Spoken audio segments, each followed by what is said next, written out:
Muy buenos días. Les damos la bienvenida a la conferencia Nuevas tecnologías e impuestos, fintech e inteligencia artificial. Hoy tenemos grandes invitados y bueno, dejo con ustedes al profesor Gonzalo Polanco. Gracias por acompañarnos y les recordamos que todas sus preguntas e inquietudes se las pueden hacer directamente por chat a nuestros panelistas o a nuestro moderador Marcos Bravo. Gracias. Muy buenos días a todos. Muchas gracias por acompañarnos en este webinar llamado Nuevas tecnologías e impuestos, fintech e inteligencia artificial. Quiero darles las gracias a todos por estar conectados tan temprano, un día martes en la mañana. Y quiero darle las gracias además a quienes nos han ayudado a organizar y son nuestros socios para este webinar, eh, que es BEPS Global Consultores y Worldwide Tax Net. Yo les voy a presentar a los expositores, que son amigos de la casa y que además han hecho el favor de conectarse temprano y de distintos lugares del mundo, lo que nos permitirá conocer distintas realidades. En primer lugar, el señor Marcos Bravo, que es contador auditor, magíster en planificación y gestión tributaria de la Universidad de Santiago, que en la actualidad se encuentra estudiando su doctorado en la Universidad de Barcelona y es socio BEPS Chile Global Consultores. En segundo lugar, el señor Claudio Cipollini, que es abogado, profesor adjunto de Derecho Tributario de la Universidad de Florencia e investigador postdoctoral de la Universidad de Heidelberg. Y finalmente el señor Juan Frers, profesor de la Universidad de Buenos Aires, abogado y contador de la Universidad de Buenos Aires y también en estos momentos estudiando su doctorado en tributación y tecnologías. Como ustedes, es un panel bastante variado y que esperamos que nos permita hacer una gran exposición dentro del día de hoy. ¿Cuáles van a ser los temas que vamos a tratar? Primero, va a venir el profesor Cipollini con el tema de contratos inteligentes y sus aplicaciones en empresas de inteligencia. El profesor Marcos Bravo va a hablar de servicios digitales e inteligencia artificial y el profesor Juan Fres va a hablar de criptoactivos. Algunas cuestiones previas a tener en consideración. Las exposiciones, las láminas van a estar a disposición de ustedes y se las vamos a mandar por correo electrónico en formato PDF, de modo tal que para que ustedes puedan concentrarse en la exposición y no tengan que estar sacando fotografías con sus celulares de las láminas. En segundo lugar, todas las preguntas las pueden hacer a través de el chat eh, que tiene disponible esta plataforma. Así es que sin más, yo les pido excusas, voy a estar solamente un breve tiempo con ustedes porque tengo que ir a hacer clases. Me hubiese encantado estar más tiempo con ustedes, pero lo voy a dejar como moderador a Marcos Bravo, quien va a oficiar y va a dirigir este webinar. Así es que sin más, agradecerle también a Marcela López, que es la relacionadora pública del Departamento de Control de Gestión, quien nos ha ayudado a la organización de todo esto. Así que los dejo con Marcos. Mucha suerte, Marcos. Que le vaya muy bien. Muchas gracias, Gonzalo. ¿Ya? También que te vaya muy bien en tus clases. Quiero agradecer en primer lugar al Centro de Estudios Tributarios de la Universidad de Chile por apoyarnos en esta iniciativa de un webinar relacionado a las nuevas tecnologías eh, eh, re- vinculadas con los contratos inteligentes, como bien señalaba Gonzalo, inteligencia artificial y todo lo que tiene que ver con criptomonedas y fintech.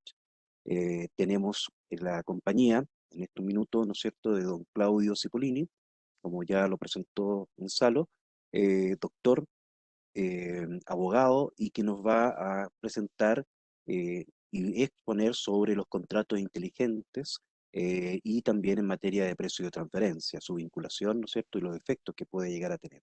Así que, doctor Claudio, por favor, adelante, a su disposición. Muchas gracias.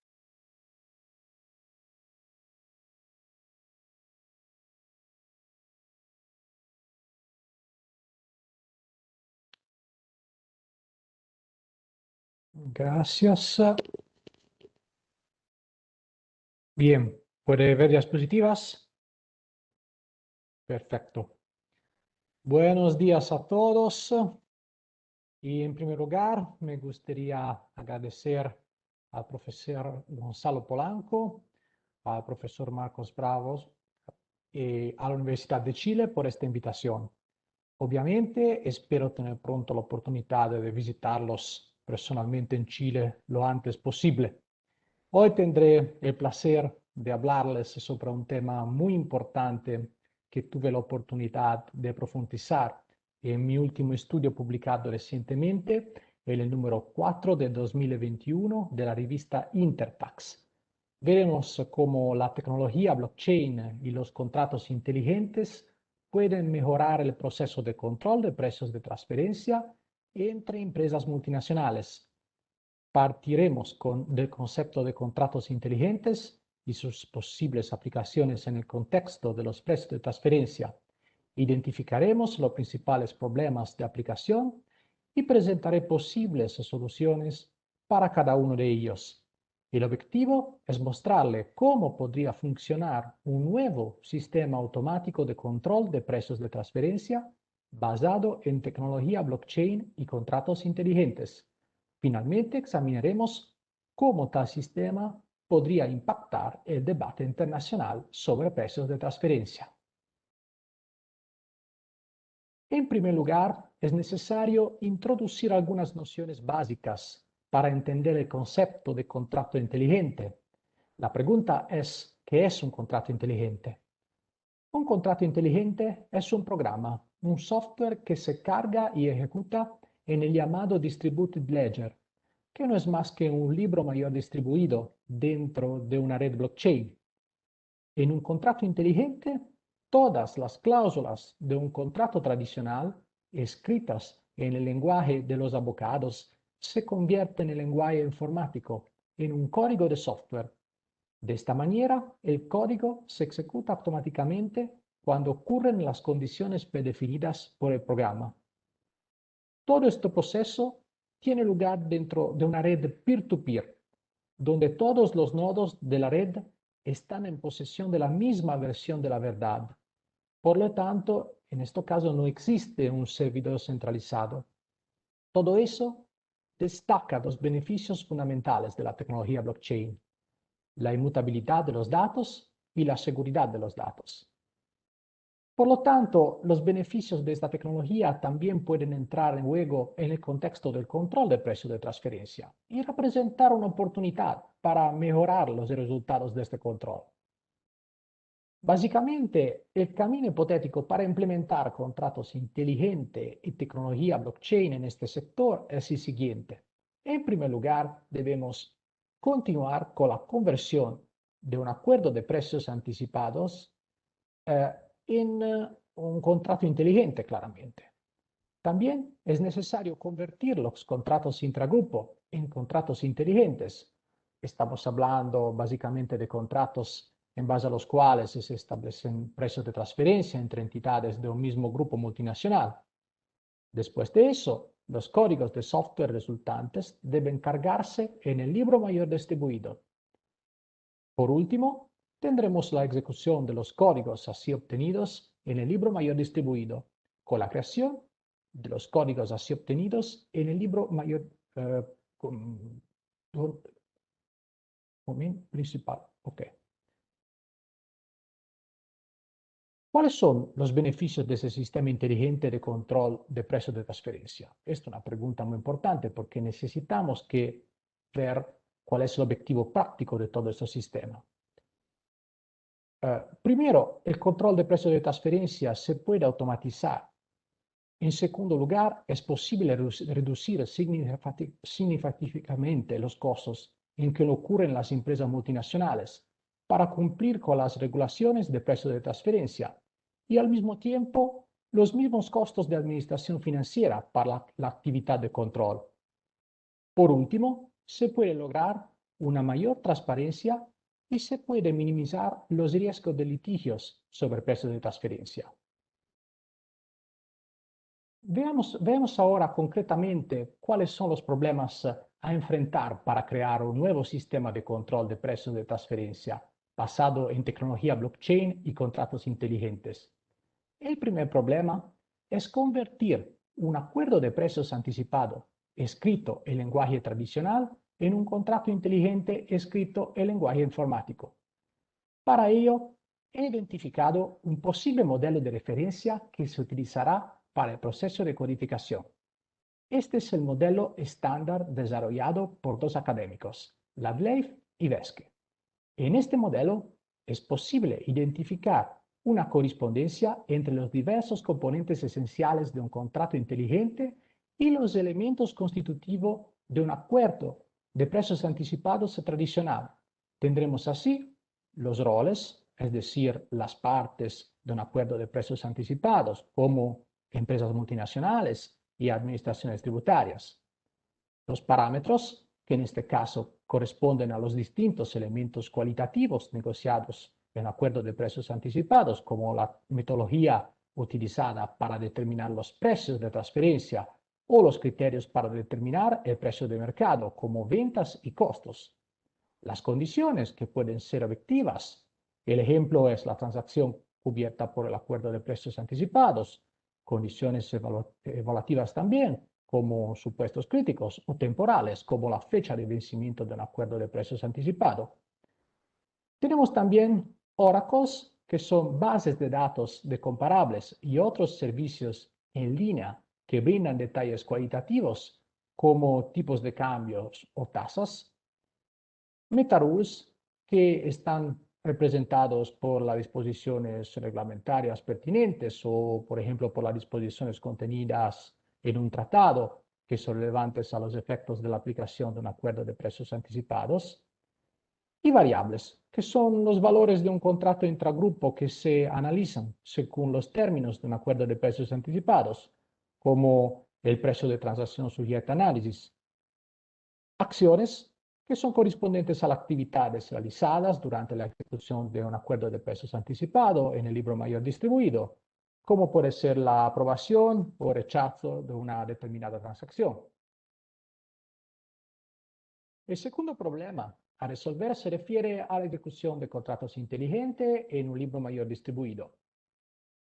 Para ello, de hecho, es necesaria una gran disponibilidad de datos, claramente, así como las herramientas técnicas necesarias para analizar de forma rentable dichos datos. Pero, ¿cuáles son los datos necesarios para poner en funcionamiento un contrato inteligente? Primero, necesitamos los datos de precio de transferencia registrados en la cadena de distribución de cada empresa multinacional. Necesitamos también los datos de los comparables, tanto internos como externos.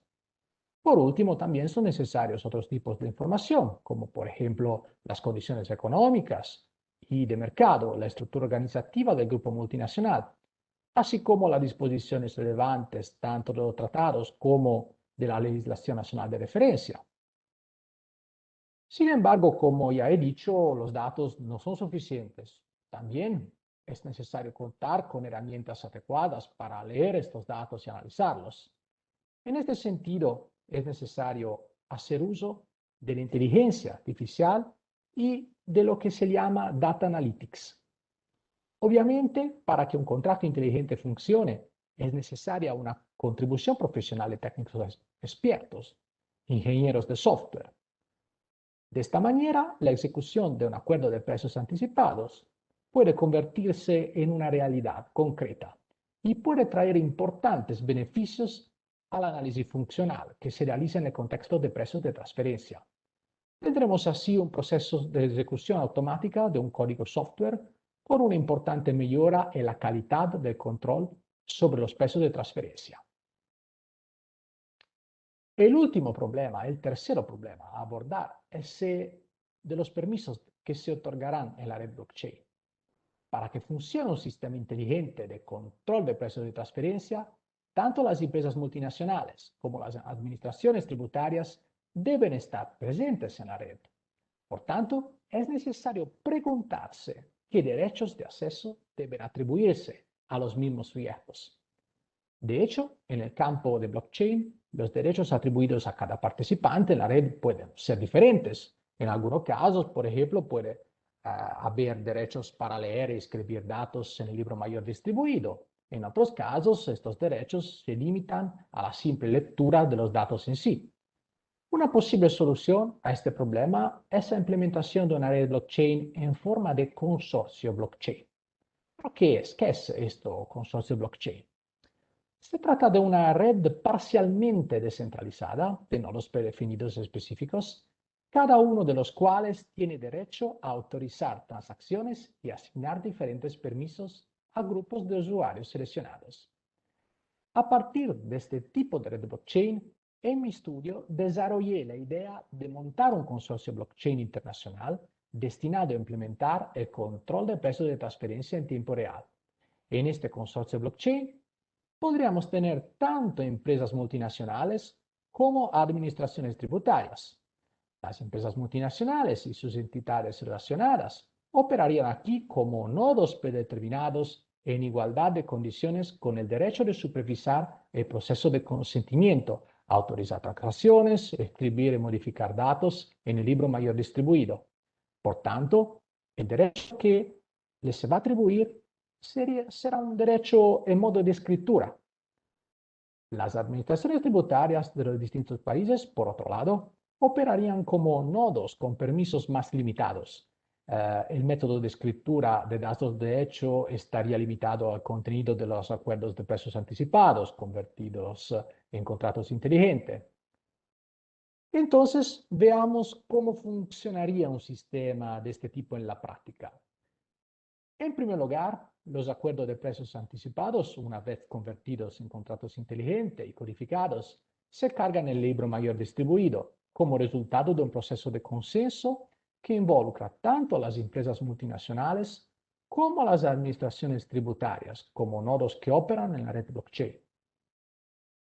Posteriormente, los acuerdos de precios anticipados inteligentes se realizan mediante el uso de oracles.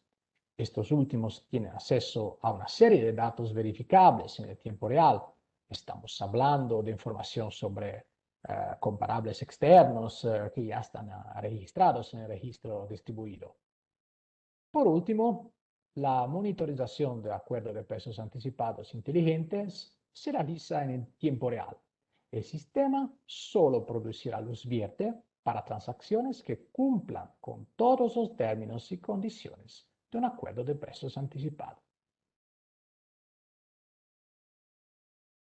En las diapositivas anteriores hemos ilustrado posibles soluciones, los principales problemas derivados de la aplicación de la tecnología blockchain y los contratos inteligentes al control de los precios de transferencia.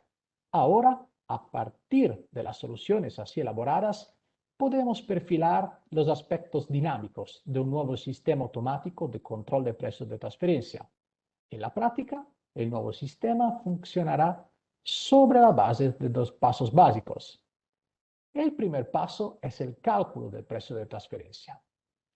Mediante la ejecución automática de un acuerdo de precios anticipado convertido en un contrato inteligente, será posible determinar el precio de transferencia correcto de una transacción determinada de acuerdo con los términos y condiciones acordados en el acuerdo de precios anticipados correspondiente. En el concreto, el proceso de análisis que conduce a la determinación del precio correcto se lleva a cabo procesando todos los datos proporcionados por los distintos componentes del programa, que se realiza automáticamente en el libro mayor distribuido. Pensemos, por ejemplo, en la función de los llamados oracles, que brindan una serie de información de fuentes externas, confiables, como ocurre con los servicios en línea, que brindan informaciones sobre tipos de cambios o condiciones atmosféricas. A lo largo de este proceso, el uso combinado de inteligencia artificial y análisis de datos permitirá una mejora significativa en la calidad de los resultados del análisis y una determinación más precisa y rápida del precio de transferencia correcto de una determinada transacción intragrupo. El segundo paso se refiere a la validación de las transacciones, es decir, la creación de un nuevo bloque para agregar a la cadena de bloques en la red blockchain. Esto ocurre cuando el precio de transferencia de una transacción cumple con el precio calculado automáticamente mediante la aplicación de los parámetros y condiciones de un acuerdo de precios anticipados. En esta fase, la multinacional opera como un nodo de validación en la red, que puede validar con precisión una transacción, confirmar la misma al precio correspondiente al valor calculado en el paso anterior de forma automática en base a los términos de un acuerdo de precios anticipado.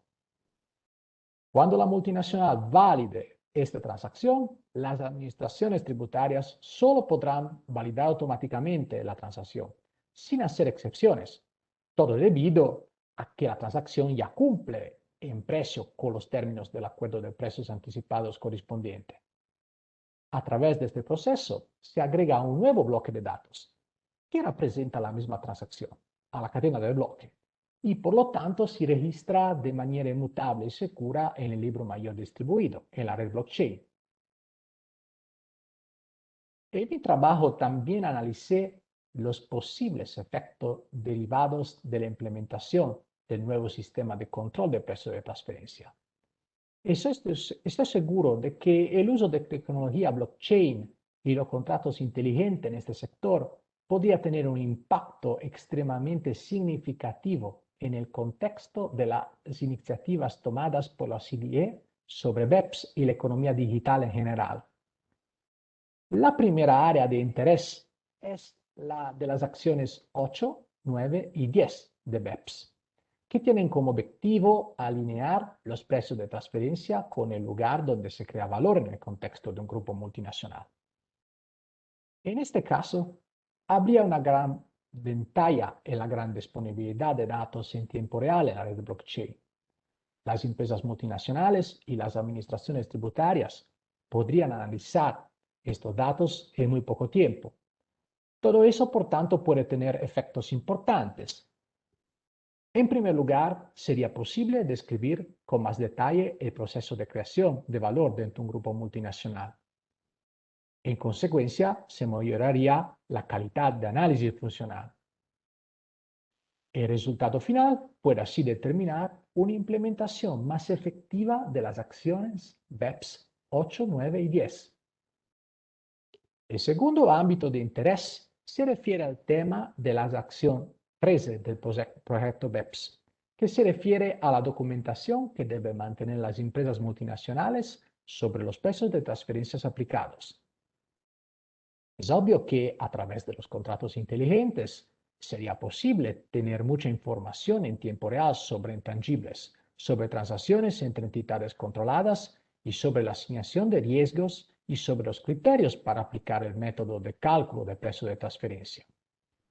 La consecuencia de este nuevo sistema inteligente es que las informaciones requeridas por las acciones 13 BEPS ya estará disponible automáticamente en tiempo real en el libro mayor distribuido. Las administraciones tributarias podrán acceder a la red blockchain como nodos y ver esta información. Por lo tanto, existe una verdadera revolución. De esta manera, las empresas multinacionales ya no tendrán que dedicar tiempo y recursos a preparar informes y documentación sobre el precio de transferencia para cumplir con los requisitos de las acciones 13. Por último, es posible argumentar que el nuevo sistema de control inteligente también traerá mejoras con respecto del proyecto BEPS 2.0 de la OCDE, que está enfocado a los nuevos desafíos de la economía digital. En este sentido, está claro que los contratos inteligentes, sin duda, facilitarán a las empresas multinacionales por la prueba de los activos cualitativos. De hecho, sería posible realizar un análisis un análisis detallado de las funciones, actividades y riesgos asumidos por cada entidad. Esto claramente mejoraría la identificación de la entidad pagadora en el grupo multinacional que soporta la obligación tributaria. Este es un paso fundamental para poder calcular correctamente el monto A en el contexto del Pilar 1. Entonces hemos visto así que podemos identificar muchos ventajas por la aplicación de los contratos inteligentes a los precios de transferencia. También, pero debemos de preguntarnos cómo organizaciones internacionales, como por ejemplo el CDE, pueden ahora intervenir para apoyar y facilitar una transición al nuevo sistema inteligente de control de precios de transferencia. Para ello, mi trabajo también incluye la identificación de una serie de recomendaciones dirigidas a la OCDE que tienen como objetivo acelerar el camino hacia la implementación de contratos inteligentes en este sector. Creo que ciertamente se podría llevar a cabo una primera intervención en el contexto de las líneas directrices de la OCDE sobre precios de transferencia. Ya sabemos que la última versión de estas directrices es de 2017 y que contiene numerosas secciones y anexos. Bueno, yo creo que una posible solución sería adoptar un nuevo anexo dentro de estas directrices, donde insertar un cuerpo de reglas estándar por el proceso de codificación de un acuerdo de precios anticipados en un contrato inteligente. En otras palabras, se necesitan reglas uniformes para la adopción de un modelo de contrato inteligente estandarizado que se aplicará en el proceso de conversión de un acuerdo de precios anticipado de una versión tradicional a una versión inteligente, por lo tanto escrita en lenguaje informático. Estas reglas deberán identificar en detalle las correspondencias entre los elementos constitutivos de un acuerdo de precios anticipados escrito en lenguaje tradicional y los componentes de un acuerdo de precios anticipados escrito en lenguaje informático. Se puede así identificar toda una serie de correspondencias tomando como referencia el modelo de contrato inteligente propuesto por la DFVESC que ya hemos analizado en una diapositiva anterior. Así tendremos, por ejemplo, la correspondencia entre las partes del acuerdo y los roles del contrato inteligente, la correspondencia entre las transacciones controladas cubiertas y las condiciones objetivas del contrato inteligente, la metodología y los parámetros, los comparables internos y externos, los oracles, los supuestos críticos y las condiciones de valorización, y por último, la duración de un acuerdo de precios anticipados que va a corresponder con las condiciones temporales en el modelo de la estructura inteligente de contrato inteligente. Sin embargo, creo que esto no es suficiente. También creo que necesitamos más recomendaciones por la OCDE. También será necesario un esfuerzo de la OCDE para fomentar el establecimiento de una red internacional blockchain adecuada para permitir el funcionamiento de este sistema inteligente de control de precios de transferencia. Ya hemos visto que la idea propuesta es establecer un consorcio blockchain internacional. Para ello, mi recomendación es intervenir con una modificación que se hará al convenio de asistencia administrativa mutua en materia fiscal. De hecho, aquí es posible insertar reglas específicas para el establecimiento de una autoridad internacional que tenga la función de administrar el consorcio blockchain. De hecho, se necesita una autoridad que sea capaz de calificar a las distintas empresas multinacionales y las administraciones financieras de los distintos países y atribuirles derechos de acceso con la cesión de derechos diferenciados según la calidad. En algunos casos, por ejemplo, son derechos a leer datos. En otros casos, tendremos también derechos para escribir datos. ¿Cómo se puede hacer todo eso? Creo que la solución más rápida es, sin duda, modificar el artículo 24 del Convenio de Administración de Asistencia Mutua en materia fiscal y asignar funciones adicionales al órgano de coordinación de la OCDE, que ya está previsto en este artículo.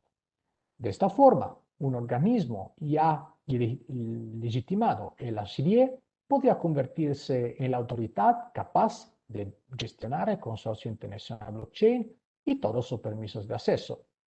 Esta básicamente puede ser una solución muy práctica y fácil para realizar concretamente el nuevo sistema de control inteligente y tener una autoridad internacional que tiene la fuerza para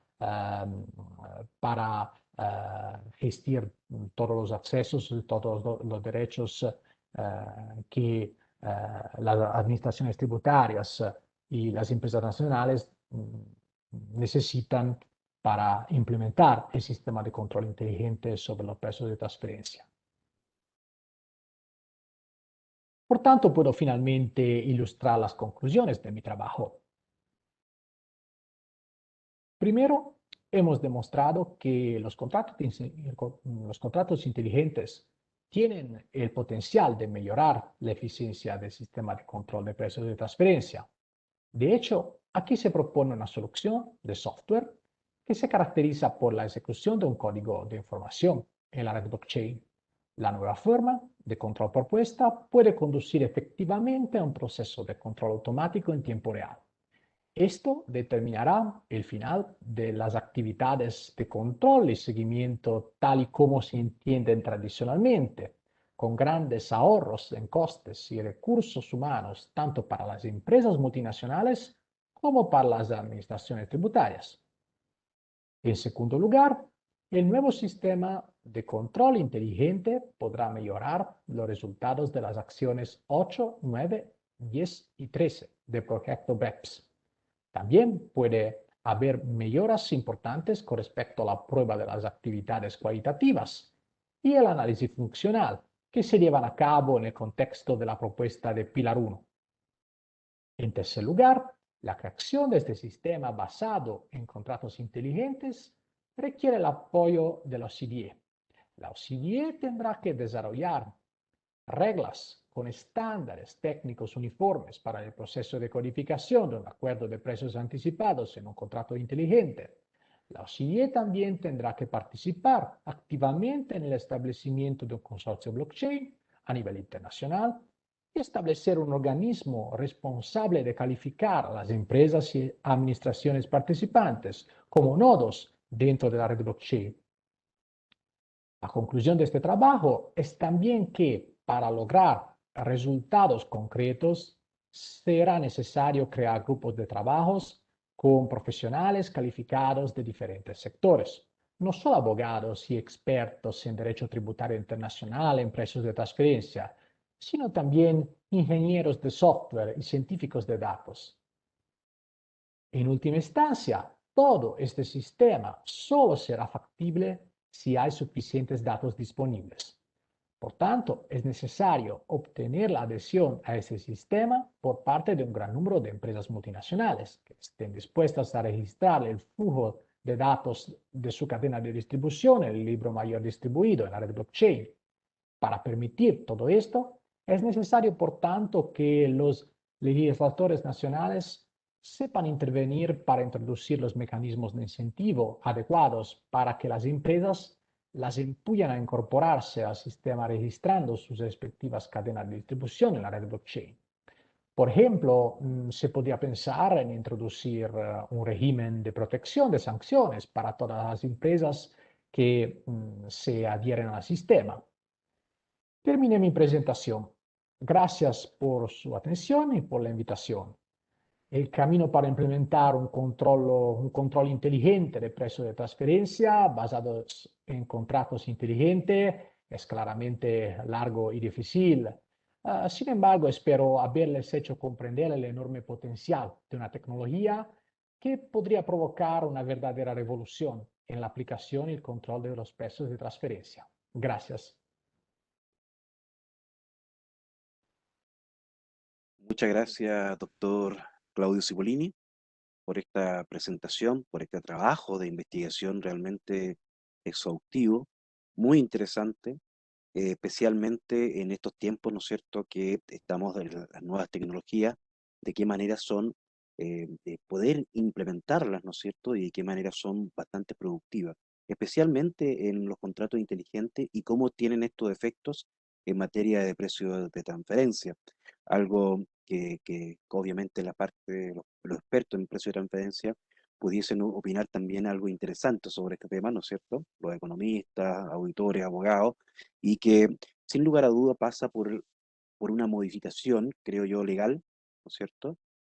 No sé si esto va a ser un acuerdo multilateral, como lo que está proponiendo el doctor, en el caso de la OECD, porque eso significaría, ¿no es cierto?, hacer una modificación a la directriz de precio de transferencia, como también, eh, como muy bien mencionaba el doctor Claudio Zuculini, relacionado también con el acuerdo que existe multilateral entre autoridades competentes en materia fiscal, que es el conocido, ¿no es cierto?, MAP, que es la madre de todas las convenciones, de todos los convenios en materia fiscal, en su artículo 24. Muy novedoso, le agradezco muchísimo. No sé, Marcela, que es que nos ha apoyado muchísimo en la parte logística, no sé si tendrá algún tipo de preguntas, consultas, eso lo veremos al final de la presentación.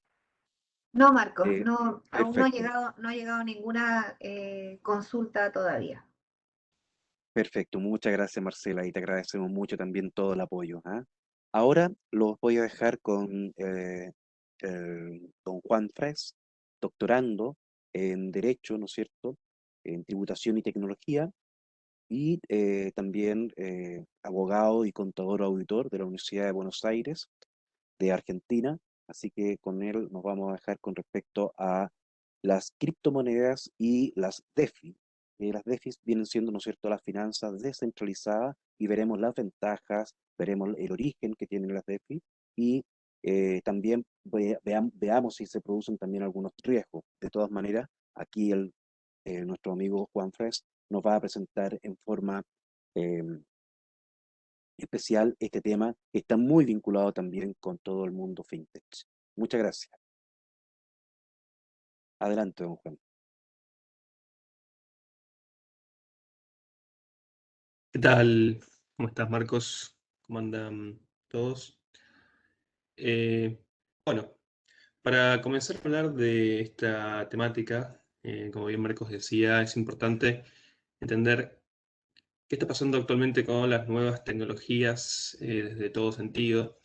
Vienen a modificar varias situaciones habituales, no únicamente, digamos, las finanzas o las formas de inversiones, sino también, digamos, la conducta del consumidor en líneas generales. Hoy en día incluso las nuevas tecnologías han modificado las formas en las cuales trabajamos, tanto desde el punto de vista contable o distintas disciplinas que están relacionadas a lo que puede ser economía, abogacía, contabilidad y sobre todo impuestos, entre otras. Yo voy a hablar un poco acerca de algunos conceptos, como por ejemplo el concepto de criptoactivos, que es un concepto bastante amplio, no se centra únicamente en lo que son criptomonedas, sino también alcanza el concepto de tokens o el concepto de monedas estables. Y también intentar, por ejemplo, definir si los criptoactivos pueden ser definidos como una moneda hoy en día en el sentido formal de la palabra, ¿no? Al comenzar a hablar acerca de los criptoactivos, vamos a poder ver distintas definiciones que se han dado por parte de distintas instituciones, como la IRS en Estados Unidos, también la ley FinTech en México, entre otras normativas que hoy en día tratan el concepto de criptoactivo. Por ejemplo, Estados Unidos, bueno, trata el concepto de criptoactivo, le da el mismo tratamiento que lo que podría entenderse como la propiedad. Por eso después vamos a ver qué impuestos se pagan por ejemplo, en la jurisdicción de Estados Unidos a partir de la tenencia o el trading de los mismos.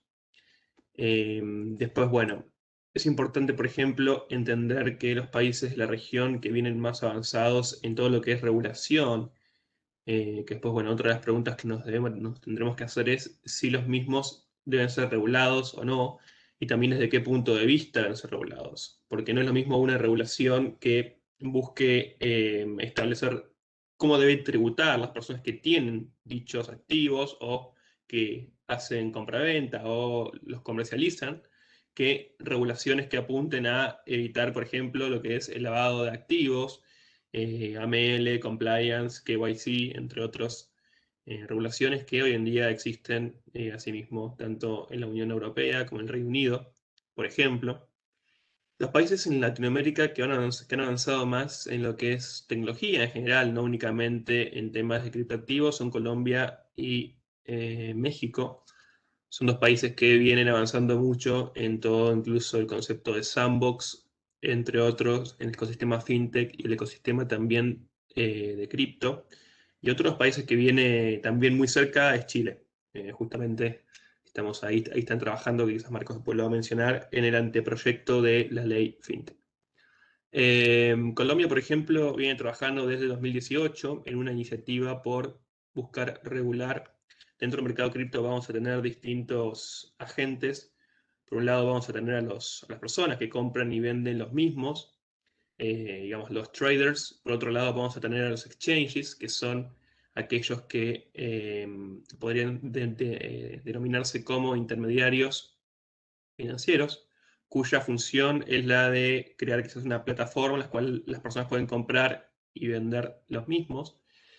Y también, por otro lado, vamos a tener otros agentes, como pueden ser los gobiernos o instituciones que van a buscar querer regular dicho fenómeno. ¿Con qué finalidad? Bueno, es una buena pregunta. La ley de México le da a lo que es, digamos, los activos virtuales, los define de la forma en la que lo pueden ver en la slide, pero lo importante de esta definición es entender que si los mismos pueden ser utilizados como un medio de pago o no. Claudio hablaba antes o medio de cancelación de obligaciones. Claudio antes hablaba de contratos inteligentes, que es un concepto bastante novedoso. Después, más adelante vamos a ver una breve definición, que es un contrato que lo que establece es que las prestaciones únicamente pueden ser canceladas en criptomonedas. Justamente es el ejemplo claro donde los criptoactivos son utilizados como un medio de cancelación de obligaciones. Justamente de los contratos surgen las obligaciones, tanto como pueden ser comprador y vendedor. Y de ahí también uno podría preguntarse, bueno, si yo trabajo, ¿podría pedir que me pagaran mi remuneración o mi sueldo en criptoactivos? Y bueno, es una buena pregunta. ¿Legalmente es válido? ¿Está regulado eso? Y si las partes lo acuerdan, ¿por qué no se podría, no? Si uno de los principios fundamentales de los contratos o en materia contractual justamente son el consentimiento de las partes o la voluntad de las partes. Ahora, si eso después sería legalmente válido, y es una muy buena pregunta. En el caso también de otra de las preguntas que se me ocurre ahora es, ¿cuál es la responsabilidad por parte de los exchanges frente a las operaciones de criptoactivos? ¿O qué puede hacer un usuario que compre y vende, por ejemplo, criptos si, por ejemplo, un exchange desaparece, como ha pasado en casos recientes en Turquía, por ejemplo, y las inversiones ya no están más? Uno podría ir a la ley, a un tribunal e iniciar una acción judicial. Bueno, en Argentina, por ejemplo, está el caso actualmente de un exchange llamado Bitso, que es un exchange peruano. El mismo no desapareció, pero el problema que está teniendo desde hace un par de años, por ejemplo, que no le ha brindado, las personas que han invertido con dicho exchange han buscado, por ejemplo, retirar pues, el efectivo, o sea, hacer un cash out, criptos por dinero, y el exchange no ha respondido. ¿Y cuál ha sido el argumento que ha alegado? Bueno, estamos con una auditoría interna y por eso cuando termine más adelante vamos a proceder a la devolución. Bueno, frente a este caso, ¿no? Un caso tan conocido, por lo menos acá en la Argentina y en Latinoamérica, donde algunos consumidores incluso han perdido casi $200.000 o están... ¿Qué pasa cuál es la responsabilidad, por ejemplo, en este tipo de situaciones? ¿Cómo responde el exchange? ¿Alguna acción legal tendría alguna respuesta? Y bueno, la realidad es que hoy en día yo entiendo que no.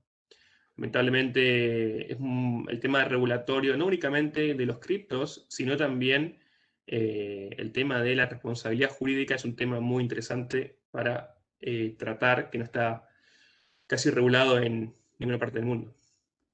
Después, bueno, la Unión Europea viene trabajando fuertemente sobre lo que se llama el Digital Finance Package, que es digamos, un conjunto de recomendaciones y regulaciones sobre las nuevas tecnologías que abarcan distintos puntos, desde sandbox, fintech, también criptoactivos. Incluso la Unión Europea ya ha propuesto un sandbox a nivel regional, creo que es el primero, para criptoactivos. Después, bueno, en la Unión Europea, saliendo de la Unión Europea, por ejemplo, un país muy importante en temas de nuevas tecnologías es Inglaterra. Inglaterra viene trabajando el tema de los sandbox y también el tema de los criptoactivos desde hace varios años. Y hoy en día ya cuentan con regulaciones específicas, tanto de AML, lavado de activos, de la FCA, que es la autoridad de aplicación, tanto en temas fiscales, también por parte de la HMRC, que es la autoridad de aplicación, como la FCA, que es más temas financieros y regulatorios. Después, bueno, acá es importante hacer un punto, que son las monedas estables. Esto, la gente que está invirtiendo en dichos activos o en general lo habrán escuchado en los medios. Hoy en día hay mucha información sobre todo el ecosistema cripto, qué son, para qué sirven, cómo funcionan. Las monedas estables básicamente van a ser definidas como aquellos activos virtuales que tienen un respaldo subyacente en lo que es materialmente. Ese respaldo puede ser en oro, puede ser en dólares, puede ser en minerales.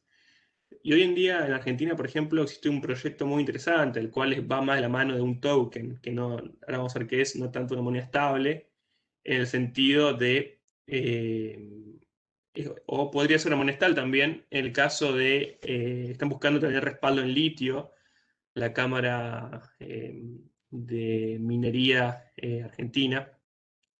Y también es importante mencionar que ya existen algunas monedas estables con respaldo, en el sentido, por ejemplo, de China y Venezuela. Venezuela sacó la moneda hace un par de años, llamada Petro, que la misma tiene respaldo en las reservas de dicho país, en el petróleo, oro y otros minerales, pero bastante cuestionada en la práctica, incluso criticada por falta de acceso para poder comprar la misma.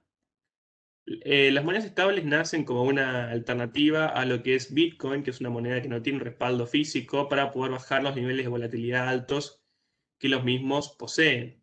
Hoy en día la gran complejidad quizás de utilizar monedas y respaldos como puede ser Bitcoin como una moneda misma, la gran dificultad se encuentra en los altos niveles de volatilidad que tienen. Como habrán visto, esto se puede divisar en los últimos 4 meses o 3 meses, desde marzo a la actualidad, estamos casi en junio, como en marzo tocó un pico altísimo de casi 60.000, llegó, superó, actualmente se encuentra en una baja muy fuerte, ¿no? Esa variación en su valor se debe generalmente a que depende mucho, bueno, en principio de la oferta y demanda del mercado del activo, y también por otro lado, cuestiones como por ejemplo las prohibiciones, como pasó en China hace poco o en Turquía, en relación a lo que es el Bitcoin, y también el tema de la sustentabilidad, que tiene muchísimo que ver con el gasto energético, las críticas que se le han hecho. Después quizás sale, por ejemplo, un empresario muy conocido como Elon Musk a invertir en dicho activo y el valor sube. Depende mucho de factores tanto del mismo mercado como externos, como cualquier otro mercado, digamos, de activos, ¿no? Especulativos. También es muy importante analizar cómo ha variado el paradigma de las finanzas o del mercado tradicional. Inicialmente existía, por ejemplo, haciendo un análisis resumido, partimos de productos con un nivel de volatilidad bajo, siendo la banca tradicional, o productos como cuentas corrientes, del llamado commercial banking, y después pasamos en la década del 90 y el comienzo de los derivados, los mercados financieros, a, a toda la desregulación en Estados Unidos con Wall Street, cada vez con productos más especulativos y con niveles de volatilidad muy complejos, hasta llegar finalmente a la crisis del 2008. Ahora, si bien ahora acá no vamos a analizar cuáles fueron los fenómenos de la crisis del 2008, es importante pensar que se entiende que el Bitcoin nace en lo que es 2008-2009 como un nuevo modelo posible para salir, digamos, a un nuevo paradigma de finanzas descentralizadas. Ahora, yo en mi opinión no pienso tanto que Bitcoin vaya a ser una respuesta a evitar podría decirse, las burbujas financieras o las crisis. Sin embargo, pasamos en la evolución de la historia financiera, hemos pasado cada vez a activos más complejos o activos con niveles de volatilidad especulativos más elevados. Y hoy en día el mercado cripto, en mi opinión, es uno de los mercados con más nivel de volatilidad comparativamente con lo que es el mercado de stock o el mercado incluso de futuros o el mercado de forex o de divisas.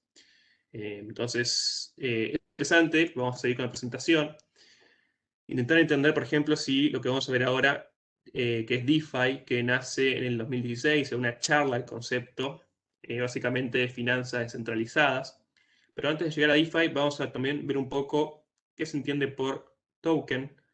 Tokens, hay varios tipos de clasificaciones, pero para empezar es una, digamos, una representación virtual, un activo virtual que representa una cantidad de, en principio, de otro valor. En este sentido, pueden ver una definición y puede ser equiparado a lo que son acciones en una empresa. Por ejemplo, en el contexto de explicar ahora, vamos a ver qué es una ICO o una oferta inicial de monedas.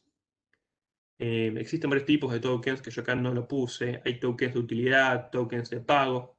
Todo depende en qué momento se utiliza y qué utilidad se le da al token. Si es como se paga con un token. Bueno, vamos a ver. Una ICO es interesante, concepto, es equivalente quizás a entender lo que es el crowdfunding. Quizás la diferencia con el crowdfunding tradicional es que la finalidad de la ICO no es la misma que la del crowdfunding. Y también puede ser llevado a cabo en cualquier parte del mundo, porque se lleva a cabo en plataformas, digamos, digitales que no tienen nada más una ubicación física, a diferencia de las plataformas de crowdfunding. El sentido de la ICO es, por ejemplo, con una startup quiere salir quiere crear de criptos, quiere lanzar una moneda, entonces se va a producir un intercambio entre tokens y la promesa de pago a las personas que van a invertir en dicha moneda. Y es una forma en la cual lo que van a buscar las empresas va a ser recaudar dinero, recaudar personas que inviertan en dicha moneda a cambio de tokens, que van a ser la promesa de pago de cuántas cantidad de monedas se le van a dar.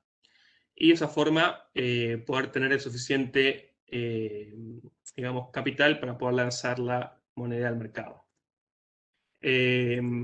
Después, bueno, vamos a ver el concepto, ahora sí, vamos a ver un poco cómo estamos de tiempo. Vamos a ver ahora sí un poco el concepto de DeFi.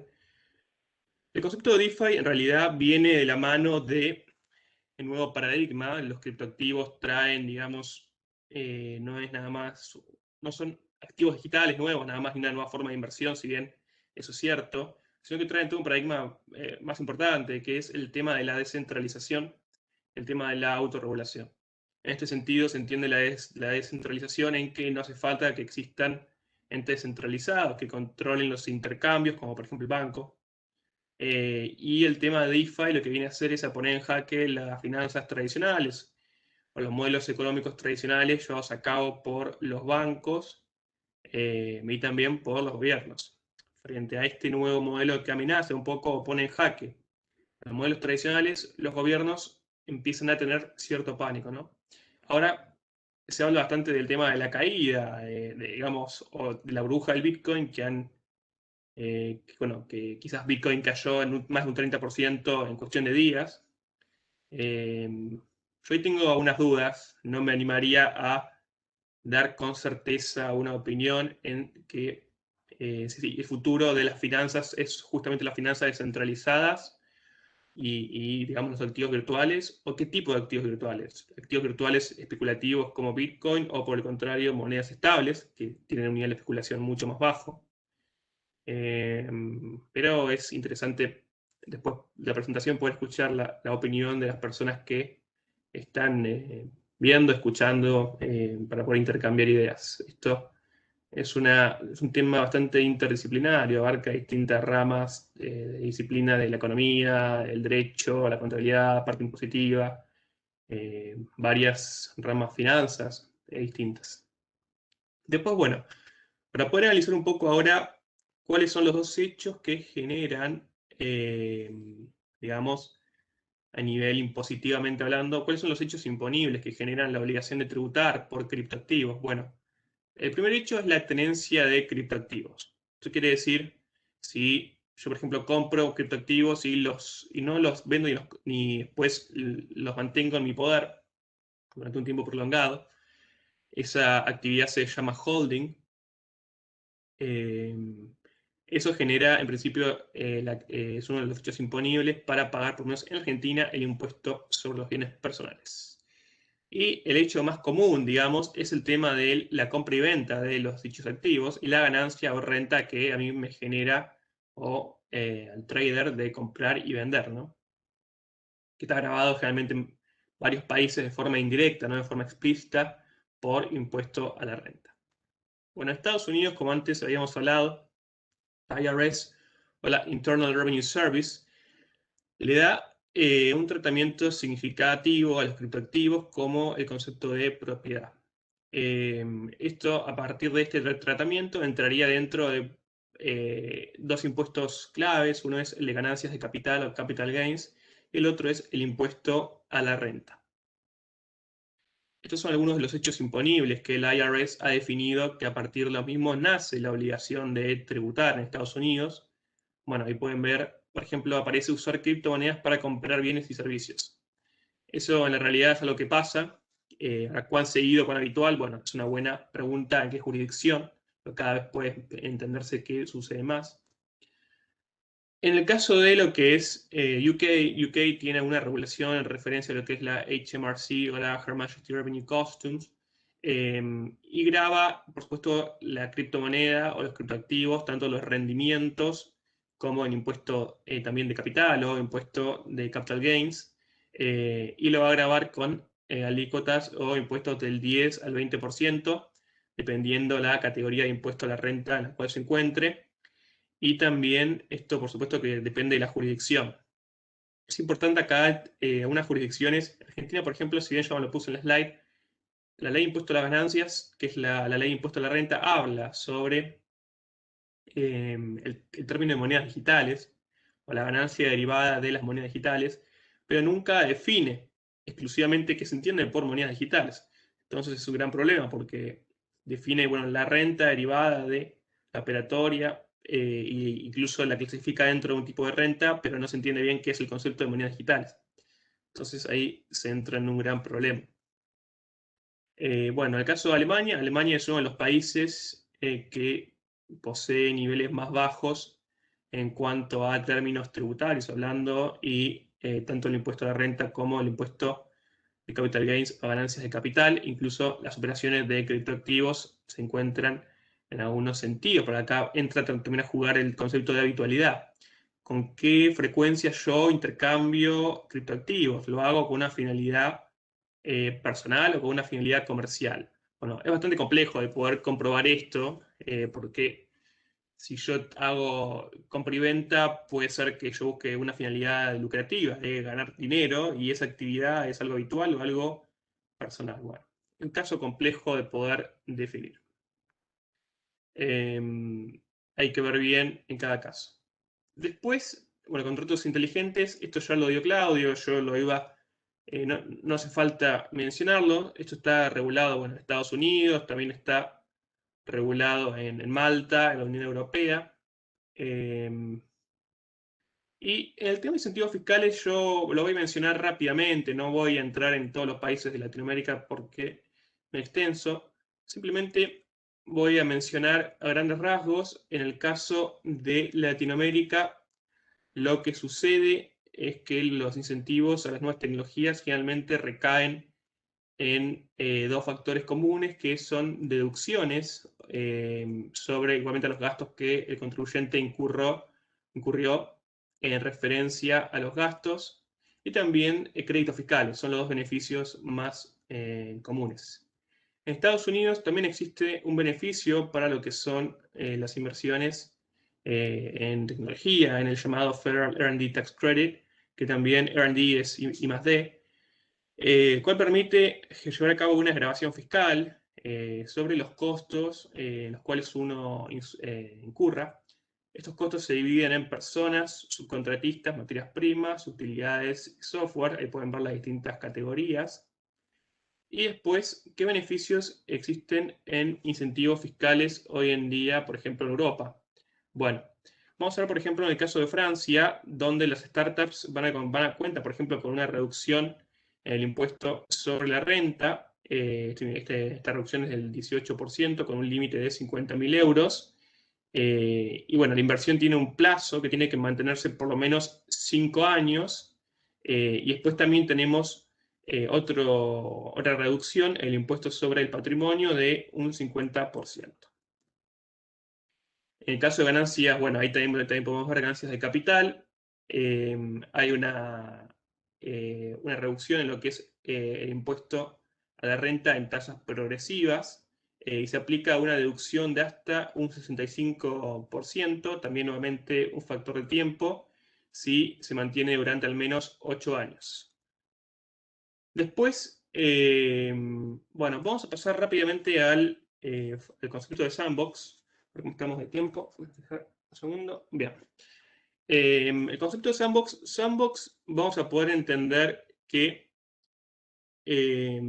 bueno, viene a ser como una caja de arena, la traducción, donde los niños dan sus primeros pasos, donde poco a poco comienzan a evolucionar, digamos, su trayectoria en esta arenera, que es la traducción quizás más adecuada. Es un espacio desregulado o con una regulación muy baja entre lo que es el ente regulador y la fintech. Es un espacio donde la fintech pueden desarrollar nuevos productos. Y la particularidad que tiene es que es un espacio que busca innovar, también generar el concepto de inclusión financiera en relación a lo que son las fintech en contra de la banca digital. Ahí es importante también, después Marco, ver si lo toca el tema de la inclusión financiera, que es un tema que está también tratándose bastante en Chile con el tema de la ley fintech, con el anteproyecto de la ley fintech. Y lo que busca esta definición, básicamente, es, por ejemplo, bueno, ahí podemos ver el caso de Colombia. Colombia es el único país en Latinoamérica que cuenta con un sandbox regulatorio. Y bueno, la definición es un espacio controlado de prueba y tiene una cierta cantidad de requisitos mínimos para que la fintech puedan operar y probar nuevos productos con un público restringido. En Colombia es el primer sandbox. Hay una ley general, que es este decreto, y una ley específica que regula el primer sandbox de telecomunicaciones de todo el mundo, y el primero en Latinoamérica. México tuvo algunas iniciativas con temas de sandbox, pero sería un error técnico decir que la ley FinTech regula sandbox directamente, porque eso no es cierto. Ahí podemos ver algunos objetivos de lo que se entiende por sandbox: aprovechar la innovación, velar por la protección de los consumidores y preservar la integridad y estabilidad del sistema financiero. Después, bueno, último tema que yo voy a tratar, el tema de crowdfunding. Crowdfunding es interesante entender que viene a es un concepto también como el crowdlending, que son dos conceptos distintos, similares en cierta forma. Crowdfunding busca financiamiento colectivo a través de plataformas de inversiones. Como pueden ver en la slide, es una práctica reciente, digamos, en realidad no está recientemente regulada, podría entenderse. Uno de los puntos fuertes de la ley FinTech en Chile justamente es la regulación de temas de crowdfunding. Y lo que permite crowdfunding es una forma de financiamiento más rápida y ágil a las fintech o startups, podríamos decirlo de esa forma. En Argentina se encuentra regulada por la ley 27.349 o la ley de capital emprendedor o emprendimiento. Y bueno, después también en el caso uruguayo tenemos la ley 19.820 que habla del concepto de plataformas de financiamiento colectivo. Así que yo hasta acá llegué, espero les haya gustado, son temas interesantes que necesitan una profundidad mayor, quizás horas. Uno podría estar hablando de contratos inteligentes durante varias horas, podría estar hablando de criptoactivos también, así que los dejo ahora con Marcos y yo doy por finalizada la presentación. Muchas gracias.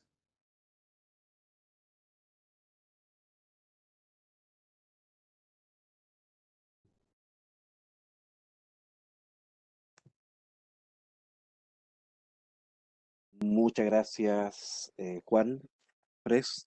Le queremos agradecer su presentación que nos dio con respecto a las criptomonedas y a DeFi sobre las finanzas descentralizadas.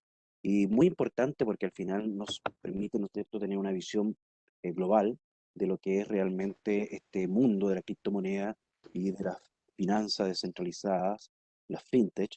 Como bien dijo Juan, en Chile hay un anteproyecto de ley y en ese sentido ha ido avanzando Chile, sin perjuicio de que en este anteproyecto de ley está muy orientado a lo que comentaba Juan del crowdfunding, estamos muy relacionados, ¿no es cierto?, a estos temas de préstamos, y creo que en ese sentido falta un poco más abordar sobre el mundo de las criptomonedas y sobre el mundo, ¿no es cierto?, ¿por qué no decirlo?, este mundo de blockchain, que es la plataforma que en definitiva va otorgando estos beneficios del punto de vista, ¿no es cierto?, de eh, contratos inteligentes, fintech y otros tipos de plataformas con la herramienta blockchain que permite finalmente tener en el fondo una mayor eficiencia, una mejora del punto de vista de no ser tan, participar tanto intermediario.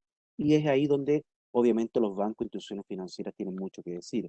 Al menos ya se ha planteado con respecto, ¿no es cierto?, a algunos bancos e instituciones financieras que han participado dentro de este nuevo plataforma fintech y algunos bancos, y ahí vamos a ir viendo, ¿no es cierto?, cómo va a ir desempeñándose en Chile.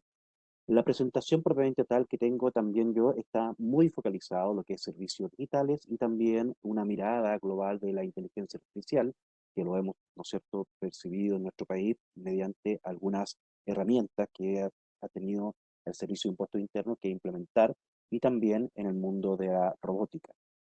Pero antes que nada quisiera dar los agradecimientos al doctor Claudio Cipollini, que lamentablemente no nos puede acompañar en este minuto, te lo comento Marcela, porque tiene que asistir a otra charla, a otra conferencia, eh, y, y en ese sentido, con respecto a las preguntas que pueden existir de los contratos inteligentes y en precio de transferencia, pueden ser respondidas posteriormente, ¿no es cierto?, por correo, nos pueden hacer llegar las preguntas, o bien, si plantean las preguntas, podemos ir respondiéndolas los que hemos podido, ¿no es cierto?, captar el tema relacionado con contrato inteligente. Así que en ese sentido, Marcela, por favor, te dejo ese encargo. Así que muchas gracias al doctor Claudio Cipollini. Y Marcela, no sé si tenemos alguna pregunta para comenzar ya a conversar y plantearnos, ¿cierto?, alguna respuesta. Parece que no. Vamos a dejar entonces al final. Voy a presentar ahora algo relacionado, ¿no es cierto?, con respecto a los servicios digitales aquí en Chile y la inteligencia artificial, de qué manera, ¿no es cierto?, estas nuevas tecnologías van permitiendo ir generando un mayor grado de eficiencia y también, ¿por qué no decirlo?, estamos dentro del mundo de una economía digital que producto de la pandemia se vio acelerado, ¿no es cierto?, y ha generado también en no solamente el mundo de las criptomonedas, fintech, sino que también en otros sectores como lo que estamos viendo hoy día en la energía, ¿ya? También se han creado blockchain relacionados a eficiencia energética, que es un tema bastante interesante y que esperamos abordar también nosotros en otros webinars y, por qué no decirlo también, vamos a realizar un seminario de profundización sobre las nuevas tecnologías y la tributación, que también los queremos dejar invitados. Eh, es muy importante establecer de que este tema de las nuevas tecnologías ha ido generando en Chile ciertos cambios, ¿no es cierto? Y también no ha existido mucha reglamentación, regulación del punto de vista normativo, ¿no es cierto?, en el ámbito tributario. Y en ese sentido también han habido quizás algunos oficios, ¿no es cierto?, relacionados con el que se entiende con activos digitales, y también algunos oficios relacionados, ¿no es cierto?, con este mundo de la economía colaborativa que vamos a ver a continuación, que es el gran mundo relacionado con todas estas grandes plataformas, ¿no es cierto?, de servicios digitales. Luego vamos a ver los servicios digitales y la inteligencia artificial, cómo ha ido avanzando en el mundo, y algunas conclusiones con respecto a este webinar. Desde el punto de vista de la economía digital, sin lugar a duda, es un nuevo ecosistema, es un ecosistema que está literalmente, ¿no es cierto?, señalado como una cadena de suministro de productos, ¿no es cierto?, consumo de bienes y servicios, que a principios parte, ¿no es cierto?, del siglo XXI, y con este gran mundo del consumo colaborativo, que podemos aquí apreciar, ¿no es cierto?, algunas marcas como Cabify, como Trip 4 Real, ¿no es cierto?, otras como Amazon, Airbnb, etcétera. Y esto ha generado finalmente en el mundo, ¿no es cierto?, un gran tema relacionado con la globalización y, por qué no decirlo también, con una problemática desde el punto de vista de la tributación. Eso es un tema también relevante dentro de todo el ecosistema. Ahora, cuando hablamos de este nuevo ecosistema, sin lugar a dudas también nos trae mucho a la memoria el caso de Uber, que también es importante verlo desde el punto de vista de que es una plataforma de intermediación que nos permite, ¿no es cierto?, lograr algunas eficiencias o beneficios, en este caso, ¿no es cierto?, Uber, que también tiene un pool de servicios, en el caso de Uber Transporte, como también el Uber Eats, de los servicios relacionados, ¿no es cierto?, con cualquier tipo de compras, tanto en el tema de compras de bienes, ¿no es cierto?, compras estos típicos que se hacen, ¿no es cierto?, en los supermercados o también de comida rápida. Entonces esto ha cambiado y en la pandemia hemos visto cómo esto se ha ido acelerando aún más. Empresas pymes o otras empresas que han tenido que cambiar su logística, y en ese cambio de logística obviamente ha generado, ¿no es cierto?, una cadena, en este caso de suministro, y hemos visto, ¿no es cierto?, los famosos Uber Eats en motoneta, ¿no es cierto?, también en vehículos, y que ha generado el acercamiento producto de esta pandemia, ¿no es cierto?, el acercamiento al cliente propiamente tal, y que no ha sido, ¿no es cierto?, el mismo tipo de servicio que es presentarse directamente en el proveedor, sino que esto ha sido una facilitación. Uber, ¿no es cierto?, y otras marcas más, que Rappi también, y que ha permitido el acercamiento hacia el cliente, que hoy día con el tema de la pandemia ha generado obviamente un distanciamiento social. Y en ese sentido, todo el mundo colaborativo de este nuevo ecosistema ha llegado para quedarse. En el caso del punto de vista de tributación, ya la problemática siempre ha existido más que nada con respecto a aquellas plataformas, ¿no es cierto?, o servicios digitales cuando no tienen residencia. Pero cuando estamos en presencia de que tienen residencia, ¿no es cierto?, en Chile, la aplicación de impuestos, ¿no es cierto?, de bienes y servicios, podemos decir, están, ¿no es cierto?, prácticamente todos los impuestos, el impuesto al valor agregado, puede existir una doble tributación, quizás sí, va a depender, ¿no es cierto?, del origen y de la fuente, ¿no es cierto? Entonces también es importante conocer que todo este tema en la residencia, es decir, las empresas que tienen residencia en Chile, están afectos a este tipo de impuestos o exenciones, dependiendo de los servicios que se prestan en Chile, o bien son utilizados, o también en los bienes que son importados. Sin perjuicio de esto, también existe la aplicación de convenios fiscales, desde el punto de vista de la exención de la renta, propiamente tal, y en ese sentido ofrece, ¿no es cierto?, algunos de estos servicios, la tasa rebajada o bien el beneficio empresarial o ciertas exenciones. Entonces también estamos dentro de un mundo en que si es una empresa con residencia en Chile, la aplicación de los impuestos es un poco más, ¿no es cierto?, menos compleja, sin perjuicio, ¿no es cierto?, de que siempre ha sido el impuesto adicional algo eh, un poquito más complejo. Sin perjuicio de ello, aquí la gran problemática, como les comentaba, es aquellas empresas que no tienen domicilio ni residencia, y en ese sentido, el impuesto aquí, la gran duda que surgió hace el año 2009, más o menos, en adelante, hasta que en Chile se hizo una normativa, era la gran duda con respecto al impuesto a la jurisdicción de destino, es decir, en el consumo, ¿dónde se realiza, ¿no es cierto?, este consumo? Producto de la aplicación del dispositivo y estas plataformas que sirven, ¿no es cierto?, de intermediación. Por lo tanto, ahí está, en Chile se empezó a grabar con el impuesto al valor agregado, ¿no es cierto?, como lo vamos a ver un poquito más adelante, con la nueva normativa del artículo 8º, letra N, de la Ley de Impuesto a las Ventas y Servicios, en la medida, ¿no es cierto?, de unas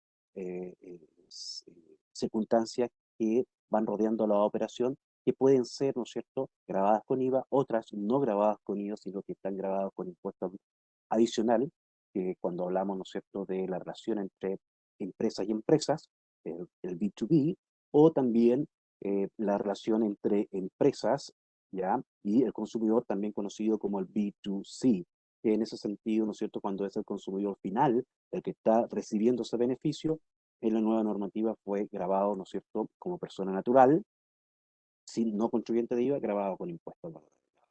También no hay que perder de vista que los impuestos a la renta tienen también su gravamen especial, el impuesto adicional, que eso siempre ha sido así, no es algo nuevo, sino que siempre ha sido el impuesto adicional el que está aplicándose en la renta, salvo que exista, ¿no es cierto?, alguna exención producto de la misma ley que lo señala. Y por otro lado, también la calificación de establecimiento permanente, que es un gran tema, que no lo vamos a abordar, pero sí el establecimiento permanente pudiese generar, ¿no es cierto?, el gravamen del IVA y de la renta de estos servicios o bienes, ¿no es cierto?, importados por estas plataformas digitales. Por otro lado, no hay que perder de vista la aplicación de los convenios fiscales bilaterales o multilateral bajo el modelo OCDE, en la cual generalmente el modelo OCDE de los convenios es hacia el patrimonio y las ganancias, pero no está establecido para el impuesto al valor agregado, ¿ya? Pero también tiene que ver en este sentido cuando se debe aplicar el impuesto adicional, el withholding tax, ¿no es cierto?, a empresas o plataformas, ¿no es cierto?, digitales, ya estamos hablando de esto, que no tienen domicilio o residencia en Chile.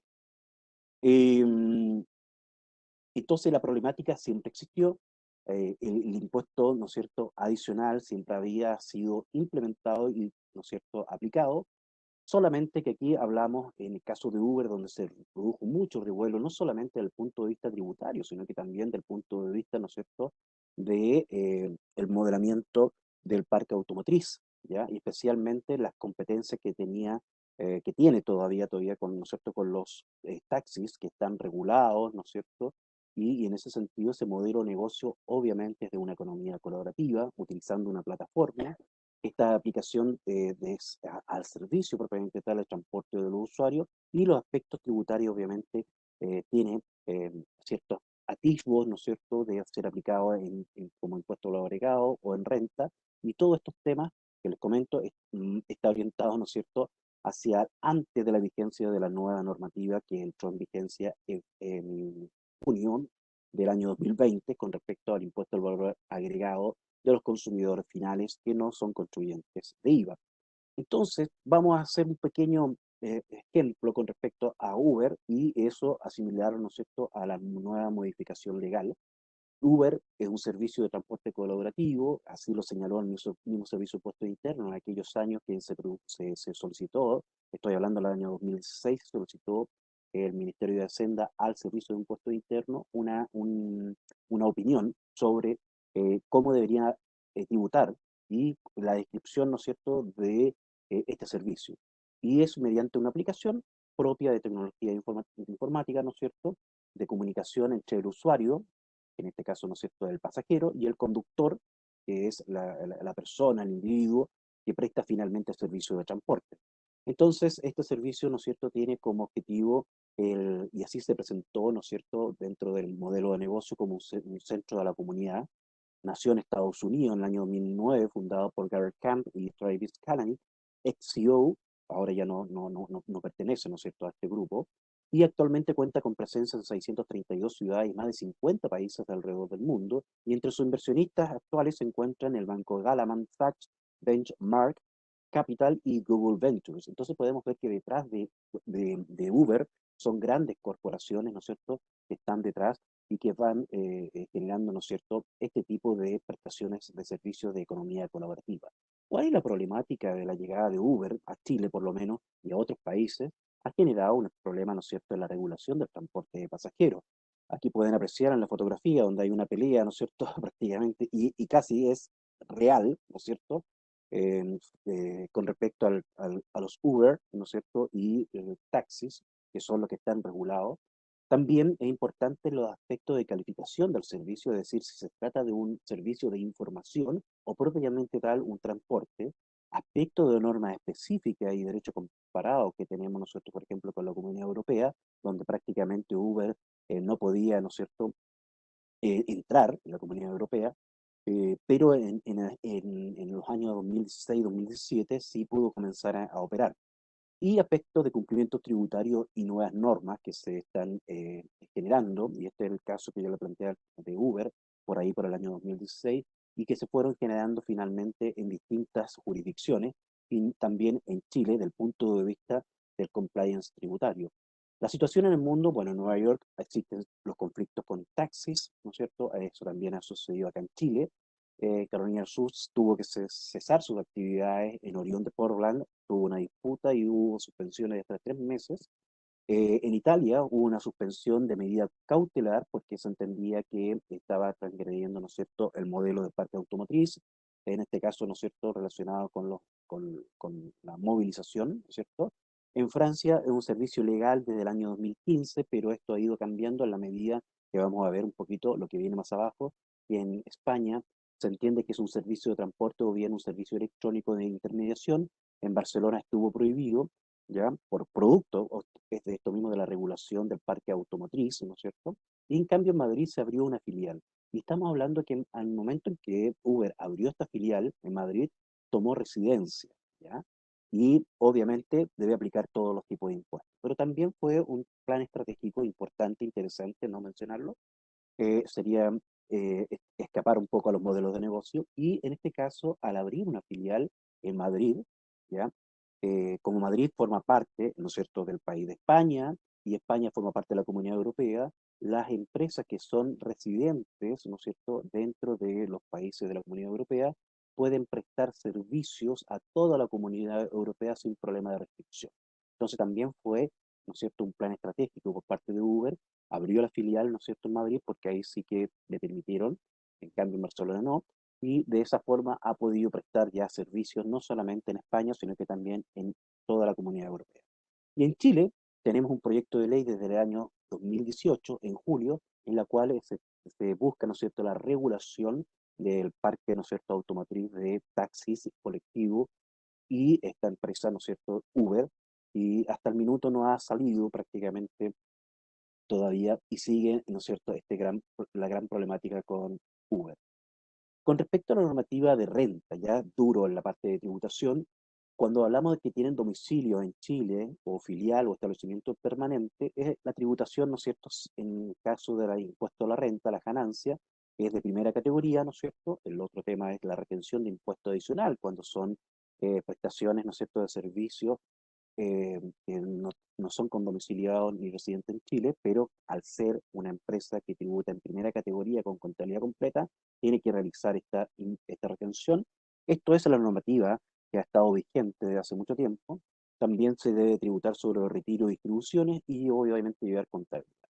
En este aspecto tenemos el caso de Cabify, que es muy parecido, ¿no es cierto?, a Uber, con la gran diferencia en que Cabify tomó residencia en Chile y en este caso funciona con respecto, ¿no es cierto?, a una plataforma o una integración desde el punto de vista, ¿no es cierto?, local y prestación de servicios propiamente tal en Chile, del punto de vista en que el que es conductor, ¿no es cierto?, de este sistema de Cabify recibe una remuneración, ¿ya?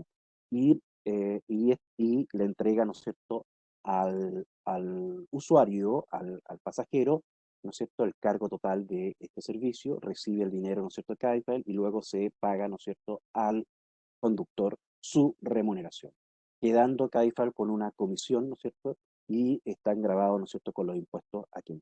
La problemática, seguimos, ¿no es cierto?, es cuando no tiene domicilio ni residencia en Chile y cuando se tratan de sociedades extranjeras, ¿no es cierto?, y en Chile existe una empresa que lleva contabilidad completa y tributa en primera categoría, está obligado a la retención del impuesto adicional.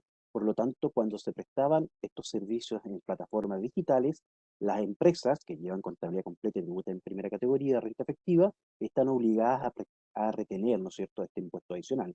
Y estas prestaciones en plataformas digitales o bien, ¿no es cierto?, en dispositivo, que todo está en la nube, ¿no es cierto?, va generando, dependiendo de la naturaleza de las prestaciones de servicios, estas retenciones de impuestos, como por ejemplo asesoría ingenieril, un 15%, las regalías, 30%, los servicios prestados en el exterior, un 35%, y obviamente aquí también la aplicación de los convenios en el aspecto de renta podían generar ciertas exenciones en la medida, por ejemplo, que fuese un beneficio empresarial, en el sentido de que la empresa extranjera, donde se encuentra, ¿no es cierto?, la plataforma, o bien donde se tiene residencia, puede aplicar el beneficio empresarial que estaría exento del impuesto adicional porque tiene residencia en el otro país. Entonces, como podemos apreciar, siempre existió la normativa de impuesto a la renta para este tipo de servicios, ¿no es cierto?, que pueden ser prestados en la nube, en plataformas digitales, y que son entre empresas y empresas, es lo que denominaba en principio B2B,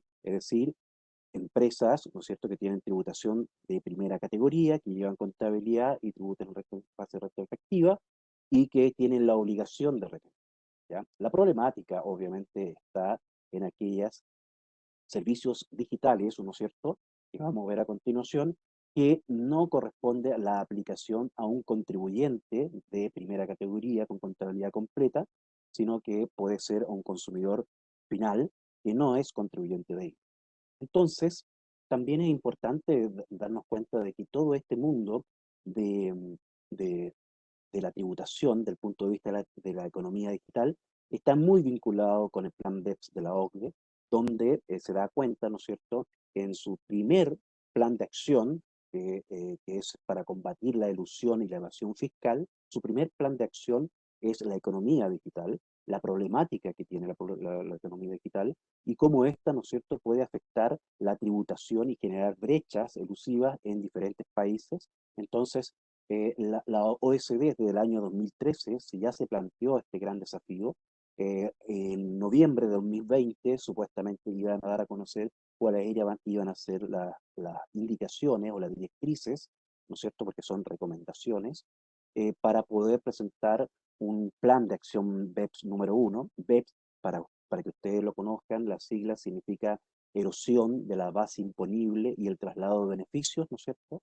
En inglés es Base Erosion and Profit Shifting, y lo que busca finalmente este gran plan de acción, ¿no es cierto?, en la economía digital, es disminuir la brecha, ¿no es cierto?, que hay de ilusión y evasión del punto de vista, ¿no es cierto?, de la problemática de la residencia propiamente tal, es decir, zona, es, la problemática en sí es para aquellos que no tienen domicilio ni residencia en un país, en este caso mirando la perspectiva de Chile, y no están pagando o no se están reteniendo los impuestos adecuadamente. Y es algo bien complejo.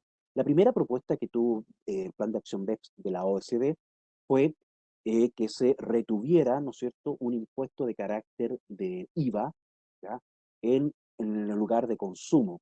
Es decir, usted pedía algún tipo de compra, o una compra o bien una prestación de servicio por la aplicación en su dispositivo celular, y cuando hoy se hiciera, ¿no es cierto?, el aceptar y el pago propiamente tal, ahí se efectuara la retención en el país de consumo, ¿ok? Esa fue la primera recomendación, y una recomendación bien preliminar, y que algunos países lo fueron adoptando. Ahora, esa recomendación, sin lugar a dudas, es una medida unilateral, ¿ya? No es una medida multilateral, que es lo que hoy día está proponiendo la OCDE, luego, ¿no es cierto?, de este transitar que hubo desde el año 2015 hasta el 2020, y aquí está fijando más que nada un acuerdo más multilateral, más que sean acuerdos unilaterales, porque la complejidad obviamente se produce de doble tributación en las medidas que adoptan cada uno de estos países en forma unilateral. Así podemos apreciar que en algunos países fue aplicado directamente al IGB o al IVA, y también en otros países fueron aplicados, como también lo aplica aquí en Chile, el impuesto adicional, y va dependiendo, ¿no es cierto?, del tipo de renta. En resumen, el plan de acción BEPS, como pueden ustedes apreciar aquí en esta presentación, ¿ah?, la economía digital es transversal, abarca todos los planes de acción.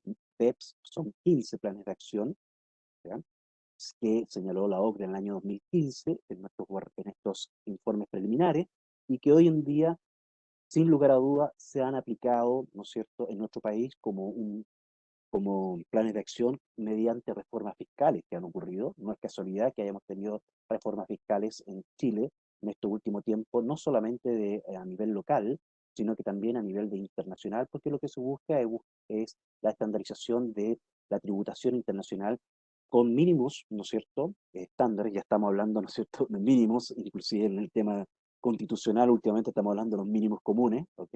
Bueno, la OCDE lo que propone en estas directrices es un mínimo estándar de tributación internacional de buenas prácticas, y esto es lo que concibió la OCDE en estos 15 planes de acción y el que estamos abordando en este minuto de la economía digital.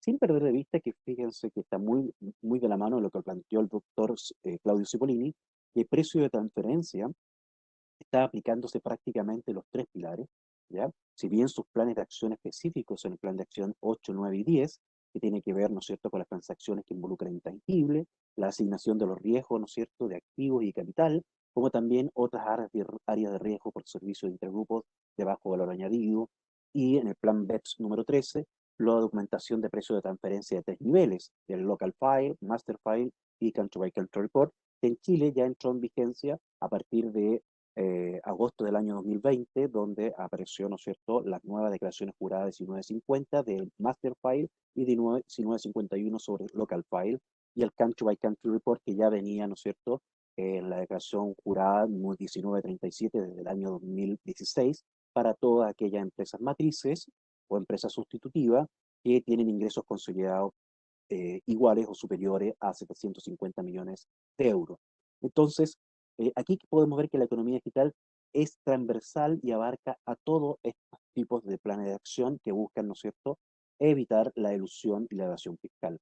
En Chile, en la reforma del año 2020, podemos apreciar que se encontró, ¿no es cierto?, finalmente, y con toda humildad también me tocó participar en el anteproyecto, y finalmente se tomó una medida unilateral, que fue una de las primeras propuestas que dio la OCDE en el año 2015, que se tomó en relación al IVA, al impuesto al valor agregado, ¿ya? Y en el caso de la intermediación de servicios prestados, ¿no es cierto?, cualquier sea su naturaleza, como aquí lo dice, ¿no es cierto?, todo el tema de la intermediación, que es una facilitación, ¿no es cierto?, que se celebra en un contrato de un vendedor de prestador de servicios ubicado, ¿no es cierto?, en Chile, y el comprador o el beneficiario del servicio, que también están ubicados en Chile, es lo que se denomina, ¿no es cierto?, operación subyacente, van a constituir finalmente un hecho grabado o un hecho no grabado o exento de IVA dependiendo de la prestación, ¿no es cierto?, de servicio o dependiendo de la venta que se está realizando.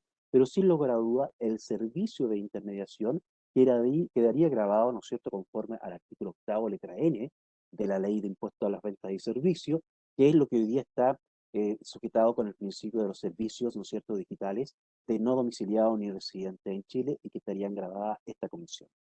¿Ok? Entonces aquí ya en el aspecto tributario y de normativa legal quedó consagrado ya los servicios digitales prestados directamente, ¿no es cierto?, desde las plataformas, en la nube, ¿no es cierto?, o en cualquier parte del mundo, están ya grabados y considerados, ¿no es cierto?, con el impuesto al valor agregado del artículo 8º, nuevo letra N. Recordando que nuestro país es un país unitario y también que el gravamen que tiene de impuesto a la venta y servicios es un 19% de carácter general, no como en otros países que son federativos y que pueden tener más de un gravamen en este tipo de servicios. Afortunadamente es un poquito más fácil de fiscalización.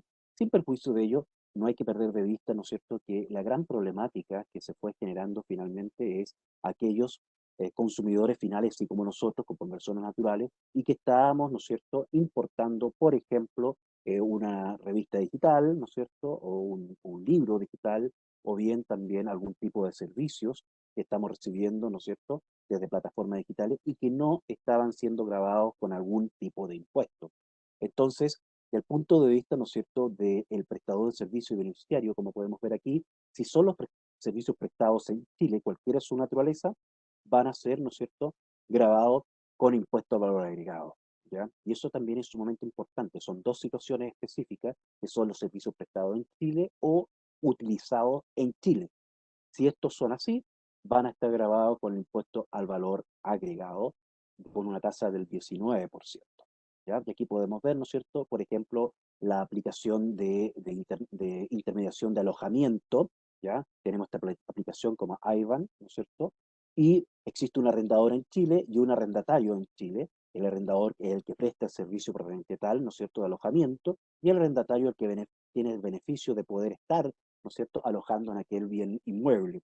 Y en este tema, el arrendamiento de inmueble, que es una operación subyacente aquí en Chile, ¿ya? Producto de esta intermediación que produce, que hace un vínculo la empresa, ¿no es cierto?, que no tiene domicilio ni residencia en Chile, que es la aplicación, ¿no es cierto?, de intermediación, estaría ella grabada, ¿no es cierto?, con impuesto al valor agregado de acuerdo al artículo 8 y letra L, con un 19%.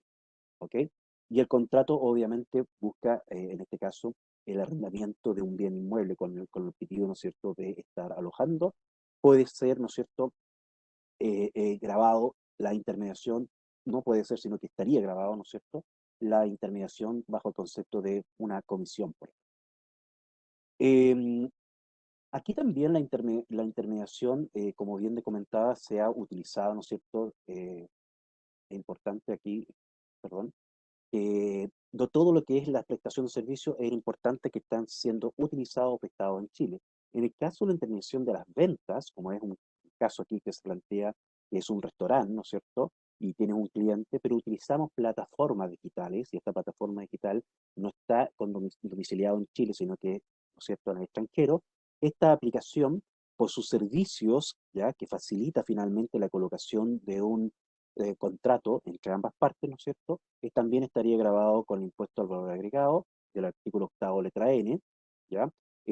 Cuando está en presencia, ¿no es cierto?, de esta venta, si el repartidor, por ejemplo, paga una comisión a la plataforma extranjera, estaría afecto a IVA al configurarse, ¿no es cierto?, el hecho grabado de acuerdo al artículo 8 letra N que estábamos comentando. Entonces, es importante que el intermediario que no tiene domicilio ni residencia en Chile, como aparece aquí en esta gráfica, que celebra una venta en Chile, la comisión de intermediación estaría grabada. Pero ¿qué pasa si se celebra esta venta en el extranjero?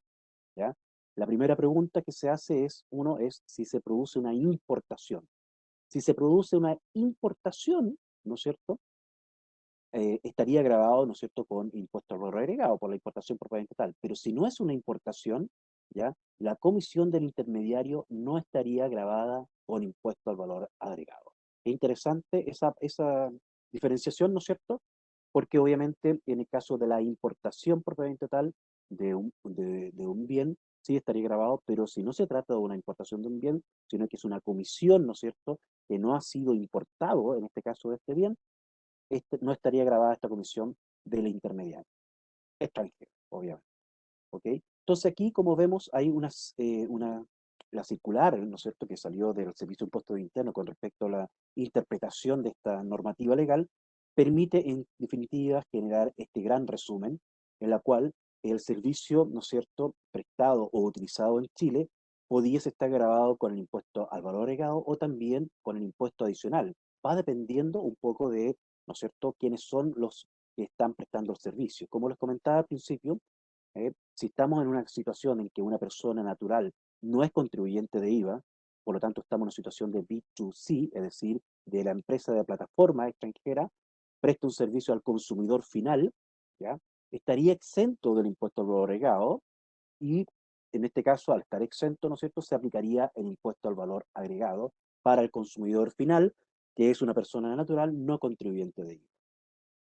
En el caso de aquellos contribuyentes de IVA, ¿ya?, y que sean personas naturales, y son empresas además, el resto de los casos, el B2B, se aplica, si se llegase a aplicar, ¿no es cierto?, algún tipo de impuesto adicional, estaríamos claros, y ahí no opera, ¿no es cierto?, más que la operación, ¿no es cierto?, del efecto del impuesto adicional del artículo 59, ¿ok? Y si opera el impuesto, ¿no es cierto?, y debe pagar, ¿no es cierto?, el impuesto adicional.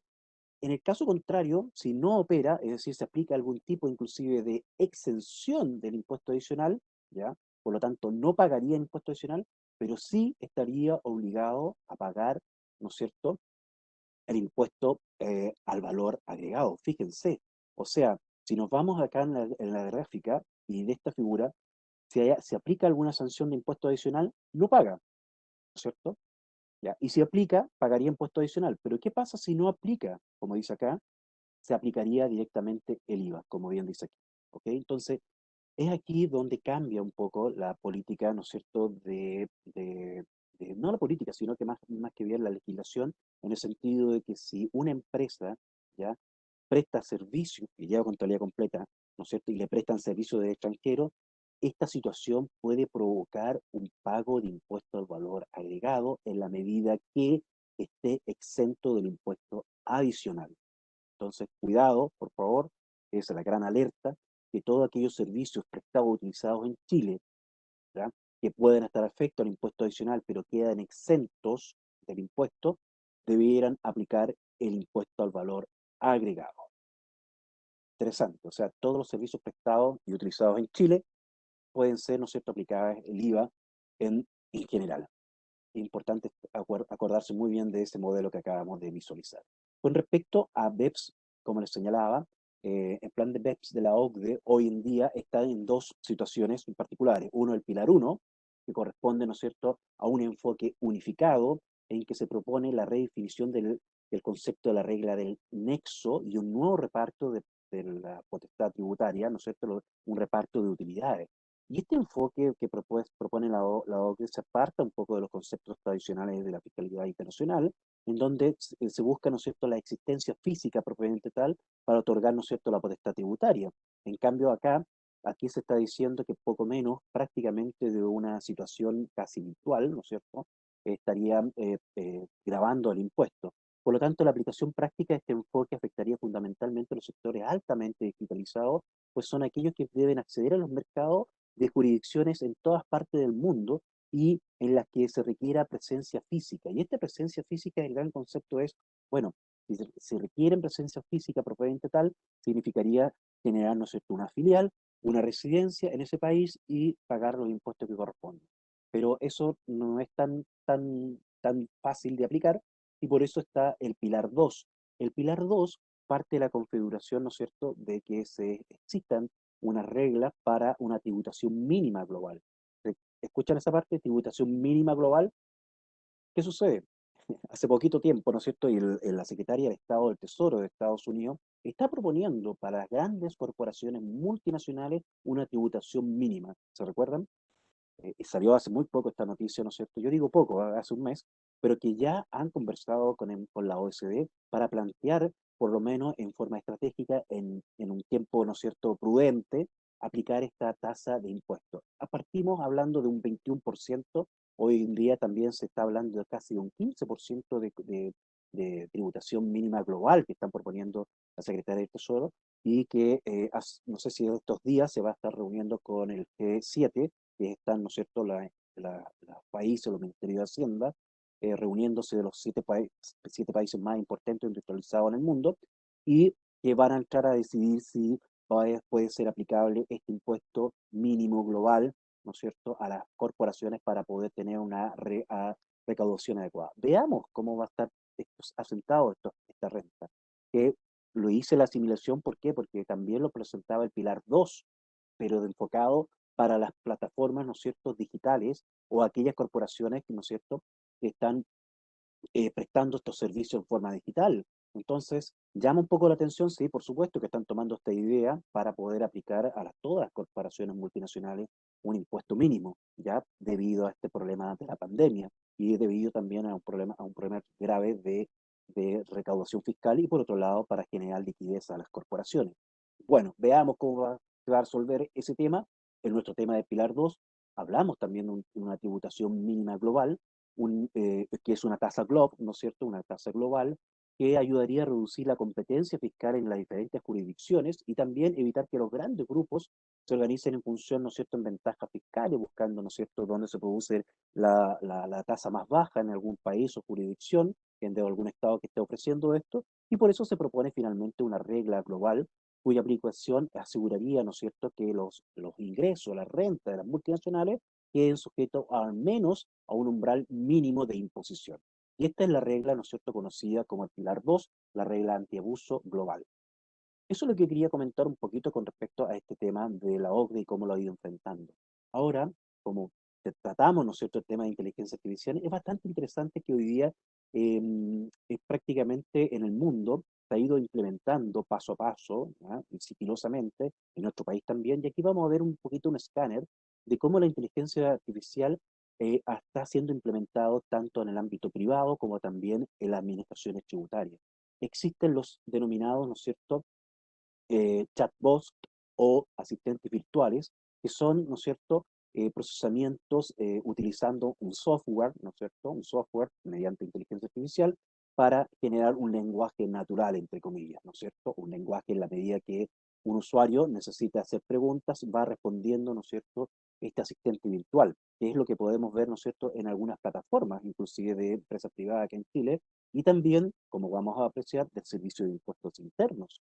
Estos sistemas, obviamente, también existen, perdón, sistemas de reconocimiento facial basado en reconocimiento visual o de lenguaje, que también está siendo implementado, que utilizan, ¿no es cierto?, estas herramientas de inteligencia artificial.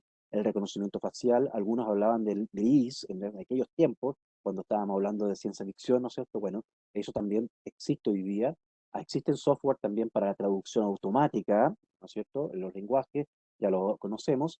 También análisis de datos basado en aprendizaje automático y bueno, y todos estos software que permiten, ¿no es cierto?, reconocimientos y eficiencias, ¿no es cierto?, de estos procesos de la inteligencia artificial, también es importante, ¿no es cierto?, reconocerlos. Como también son aquellos robots autónomos que buscan, ¿no es cierto?, por ejemplo, el almacenaje automático o automatización de procesos de montaje, que hemos visto, ¿no es cierto?, inclusive la otra vez, ¿no es cierto?, usando los medios sociales LinkedIn, uno va apreciando cómo este tema de la robótica ya se ha instalado en los procesos de logísticas, de distribución, de almacenaje, y cómo se ha ido reemplazando, entre comillas, ¿no es cierto?, y ahí vamos a ver cómo puede ser el impacto en la mano de obra, ¿no es cierto?, de los trabajadores. También existen drones automáticos, autónomos, para la vigilancia de producción o manipulación de paquetes o cualquier otro tipo de producto que se puedan hacer entregas. Ya se están haciendo algunas entregas, eso en algunos lugares donde sí se pueden trabajar, ¿no es cierto?, en forma libre, entre comillas, ¿no es cierto?, lo que corresponde a los drones en espacios reducidos, obviamente, y pueden trasladar estos productos. El Servicio de Impuestos Internos no quedó ajeno a esta transformación, ¿no es cierto? Y aquí podemos denominar ya en el año 2001, ¿ya?, que el Servicio de Impuestos Internos hizo estas declaraciones prehechas. Y aquí las declaraciones prehechas de impuestos, ¿no es cierto?, vía Internet, fueron ya en el año 2001 un boom, entre comillas, ¿no es cierto?, declaraciones de impuestos prehechas especialmente para personas naturales, y este cambio tecnológico ya viene hace bastante tiempo y ha sido reconocido el Servicio de Impuestos Internos por su plataforma, ¿no es cierto?, eh, que tenemos, reconocido mundialmente como una plataforma muy didáctica, exitosa, que fue una de las primeras que tuvo todo el tema, ¿no es cierto?, de las declaraciones de impuestos prehechas. En el año 2007, ¿no es cierto?, utilizó ya herramientas como el SOM o el Emails, ¿verdad?, para segmentar los contribuyentes de IVA. También pudo validar un modelo de comportamiento de los contribuyentes que hoy día, ¿no es cierto?, se conoce como el modelo de gestión de cumplimiento tributario, ¿ya? Y fue segmentando finalmente los riesgos de los contribuyentes a la medida que eran de riesgo alto, moderado, leve o riesgo, ¿no es cierto?, clave, ¿ya? Entonces, fíjense que toda la información que fue recibiendo, ¿no es cierto?, por los propios contribuyentes, las declaraciones juradas, ¿no es cierto?, formulario 29, impuestos mensuales, también las declaraciones de inicio de actividad y otras más, fueron alimentando y generando, ¿no es cierto?, una gran Big Data. Y esta gran Big Data viene construyéndose desde el año 2001 a la fecha, 2007, ¿no es cierto?, mediante esta herramienta de SOM y Keymains, perdón, y que fue avanzando rápidamente y que no nos hemos dado cuenta de que hoy día ya el Servicio de Impuestos Internos ya lleva aproximadamente un mes me parece, ya operando con un asistente virtual denominado Sofía, que es un chatbot, ¿no sé, y que mezcla aspectos de Smart Chatbot, ¿qué es un Smart Chatbot? Es importante también denominar ahí, que es un sistema, un software, ¿no es cierto?, que permite la recuperación, ¿no es cierto?, rápida de comprender al usuario, ¿no es cierto?, y extraer respuestas que están contenidas en una base de datos, y esa base de datos es el Doom Chatbot, ¿ya?, y que tiene una base, ¿no es cierto?, determinada de respuestas y preguntas, ¿no es cierto?, para poder interactuar con un usuario. Y Sofía, así se denominó en Chile, ¿no es cierto?, este chatbot que podemos apreciar aquí en esta presentación, es la que aparece aquí como un asistente virtual y que va colaborando. Por lo tanto, ya estamos hablando de que la inteligencia artificial ha llegado en Chile también a administración tributaria. Aquí tenemos allá algunas estadísticas en que este asistente cuenta con más de 4.800 interacciones y que el 35% de las consultas se enfocaron a la clave tributaria, el 22% a los nuevos regímenes de tributación en Chile, del PROPYME, ¿no es cierto?, del 14D3, D8 especialmente, y del régimen general, el 14 letra A, y un 43% se vincularon a otros temas de interés de los contribuyentes, y que Sofía, el nuevo, ¿no es cierto?, asistente virtual del Servicio de Impuestos Internos, se encuentra ya en un proceso también de retroalimentación, un proceso de aprendizaje, utilizando, ¿no es cierto?, una base determinada de preguntas y respuestas, y a la vez, ¿no es cierto?, utilizando la inteligencia artificial para comprender la interacción entre el usuario, ¿no es cierto?, de acuerdo a las respuestas y preguntas que han sido manifestadas. Entonces, fíjense cómo la inteligencia artificial ha llegado, ¿no es cierto?, a Chile. También una mirada rápida con respecto a esta presencia de chatbot en Latinoamérica, en Brasil, ¿no es cierto? El sistema de Hacienda de Agencia de Aduanas también tiene un sistema para poder, ¿no es cierto?, generar un 30%, como dice aquí, de inspecciones, ayuda a detectar a ciertas anomalías. En Canadá tiene a Charlie, así se le denominó este chatbot, ¿ya? Y Sofía, es un sistema automatizado y que responde a las consultas sobre las declaraciones de impuestos. También en Perú fue implementado, me atrevo a decir que Perú fue el primer país en Latinoamérica en que se implementó este asistente virtual, ¿ya? Después vino Chile con Sofía, ¿no es cierto? Y es importante como la IRS, que es el Servicio de Impuestos Internos en los Estados Unidos de Norteamérica, ha manifestado, ¿no es cierto?, que en muchas conferencias sobre inteligencia artificial e impuestos, que, la inteligencia artificial permite no solamente a segmentar los contribuyentes, sino que también ayudar mucho en lo que es la fiscalización. Como bien dice aquí, no fue con declaraciones presentadas, tampoco corresponden a archivadores. Hay un mapa, como dice aquí, de calor que dice dónde hay concentraciones de estas personas, ¿no es cierto?, cuando estamos presencia, ¿no es cierto?, de contribuyentes que no cumplen, ¿no es cierto? Entonces eso inclusive impacta, hablamos de un mapa de calor. La unidad de investigación criminal de la IRS utiliza Palantir Technology, que así se llama, ¿no es cierto?, la firma de minería de datos, y que permite identificar casos de fraude para futuras investigaciones. Y como bien decía el señor Rettig, del comisionado de la IRS, si obtengo un primer nombre y un número telefónico celular, se sorprenderían de la cantidad de información que me puede proporcionar este software, Palantir, que, ¿no es cierto?, permite finalmente generar esta gran inteligencia artificial que permite, por el lado del mapa de calor, ver, ¿no es cierto?, aquellos contribuyentes o aquellos, ¿no es cierto?, casos de fraude que pueden ir detectando. O sea, la inteligencia artificial vino a generar, ¿no es cierto?, y aquí vamos cerrando en esta presentación porque sabemos que es un tema bastante amplio. Aquí he tratado de reducir los temas más contingentes que tenemos acá en Chile, y sin lugar a duda la inteligencia artificial es una gran herramienta, una herramienta que va a generar eficiencia, pero no menos podemos decir que puede llegar a generar externalidades. Ya se está hablando, ¿no es cierto?, en la Comunidad Europea, de que el uso de la inteligencia artificial puede golpear meridianamente fuerte en el empleo, y en ese sentido ya se está hablando de algunas aplicaciones, desde el punto de vista de fiscalidad, de tributos, ¿no es cierto?, de tributación, especiales para aquellas empresas que además invierten en tecnología, ellas puedan solidarizar, es el concepto que hay, ¿no es cierto? Y, por ejemplo, aplicarse un impuesto que permita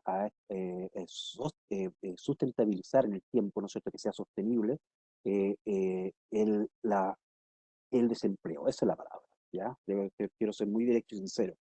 Eso va a ser el gran tema de fondo cuando se instale, ¿no es cierto?, todo este tema de la inteligencia artificial y robótica, va a ser, ¿no es cierto?, el cómo reconvertir, ¿no es cierto?, esta mano de obra que en un principio podía estar, ¿no es cierto?, con 5 o 10 personas, se va a trabajar con una sola persona y con el robot, ¿no es cierto?, cómo podemos reconvertir esta mano de obra en, ¿no es cierto?, en empleos factibles desde el punto de vista que converse, ¿no es cierto?, también la inteligencia artificial, las nuevas tecnologías con el empleo. Y Y en este caso ya se está hablando de que estas empresas que inviertan en tecnología y se genere este desempleo y puede hacer un impuesto, por ejemplo, un impuesto a la renta, ¿ya? Un impuesto específico, especialmente también un impuesto específico, como por ejemplo un impuesto o un pago, ¿no es cierto?, para sustentar el seguro de desempleo para los trabajadores que son desempleados, y en ese sentido es lo que se está conversando hoy en día en la Comunidad Europea con respecto a cómo, por un lado, se incentivan, ¿no es cierto?, este tema de la robótica y la inteligencia artificial, pero por otro lado, cómo poder ayudar, ¿no es cierto?, a esta potencial, ¿no es cierto?, desempleo que se puede llegar a generar. Bueno, eso es lo que quería compartir con ustedes en esta presentación. No sé si, disculpen si me extendí un poquito, pero quería poder llegar, ¿no es cierto?, a poder, ¿no es cierto?, transmitir en qué estamos trabajando con el Centro de Estudios Tributarios de la Universidad de Chile, Educación Ejecutiva, y le agradecemos muchísimo su tiempo, su paciencia, y esperamos, ¿no es cierto?, poder responder a las preguntas si es que hay en estos momentos. Muchas gracias.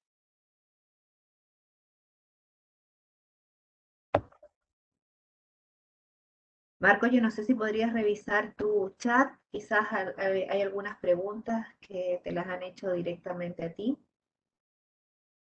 Sí, estoy revisando el chat y no tengo preguntas.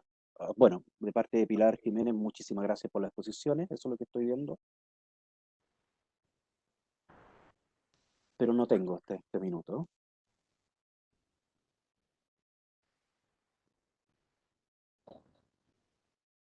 Quizás, no sé, para cerrar algún comentario, Marco, lo que sí queremos recordarle a todas las personas que se han conectado esta mañana, de que a sus correos electrónicos les vamos a hacer llegar la grabación de la actividad y además cada una de las presentaciones de nuestros expositores. Gracias, Marcela. Mira, más que nada me gustaría obviamente compartir con los asistentes, ¿no es cierto? Que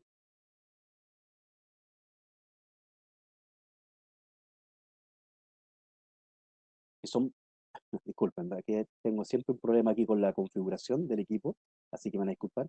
Compartir con los asistentes de que este webinar ha tenido no solamente un objetivo desde el punto de vista de poder compartir con ustedes este tema tan interesante de las nuevas tecnologías y de fintech, ¿no es cierto?, de tributación, sino que también para transmitirle que con la educación ejecutiva de la Universidad de Chile vamos próximamente a dictar un seminario, un curso, ¿no es cierto?, sobre el tema de las tecnologías ya utilizadas en Chile y en Latinoamérica y en el mundo, con la presentación de 5 profesores de Italia, Argentina, de Perú, de Colombia, que nos van a permitir un poquito profundizar en los temas relacionados, ¿no es cierto?, con las nuevas tecnologías, cómo es el modelo, ¿no es cierto?, de regulación en los diferentes países, y también la tributación, ¿no es cierto?, cómo ha ido cambiando y cómo va a seguir cambiando, ¿no es cierto? Así que también los dejo a todos ustedes invitados a este futuro seminario que vamos a realizar con Educación Ejecutiva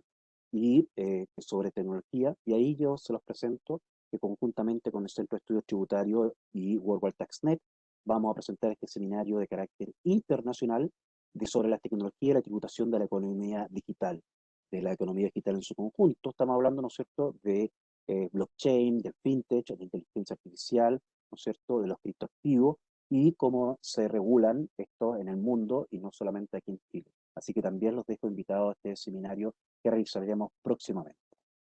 Muchas gracias, Marcela. Y también muchas gracias a todos los que han asistido. Muchas gracias a ti, Marcos. Queremos agradecer la compañía esta mañana y los dejamos cordialmente invitados no solo a este seminario internacional, sino que a nuestras futuras actividades. Muy buenos días a todos.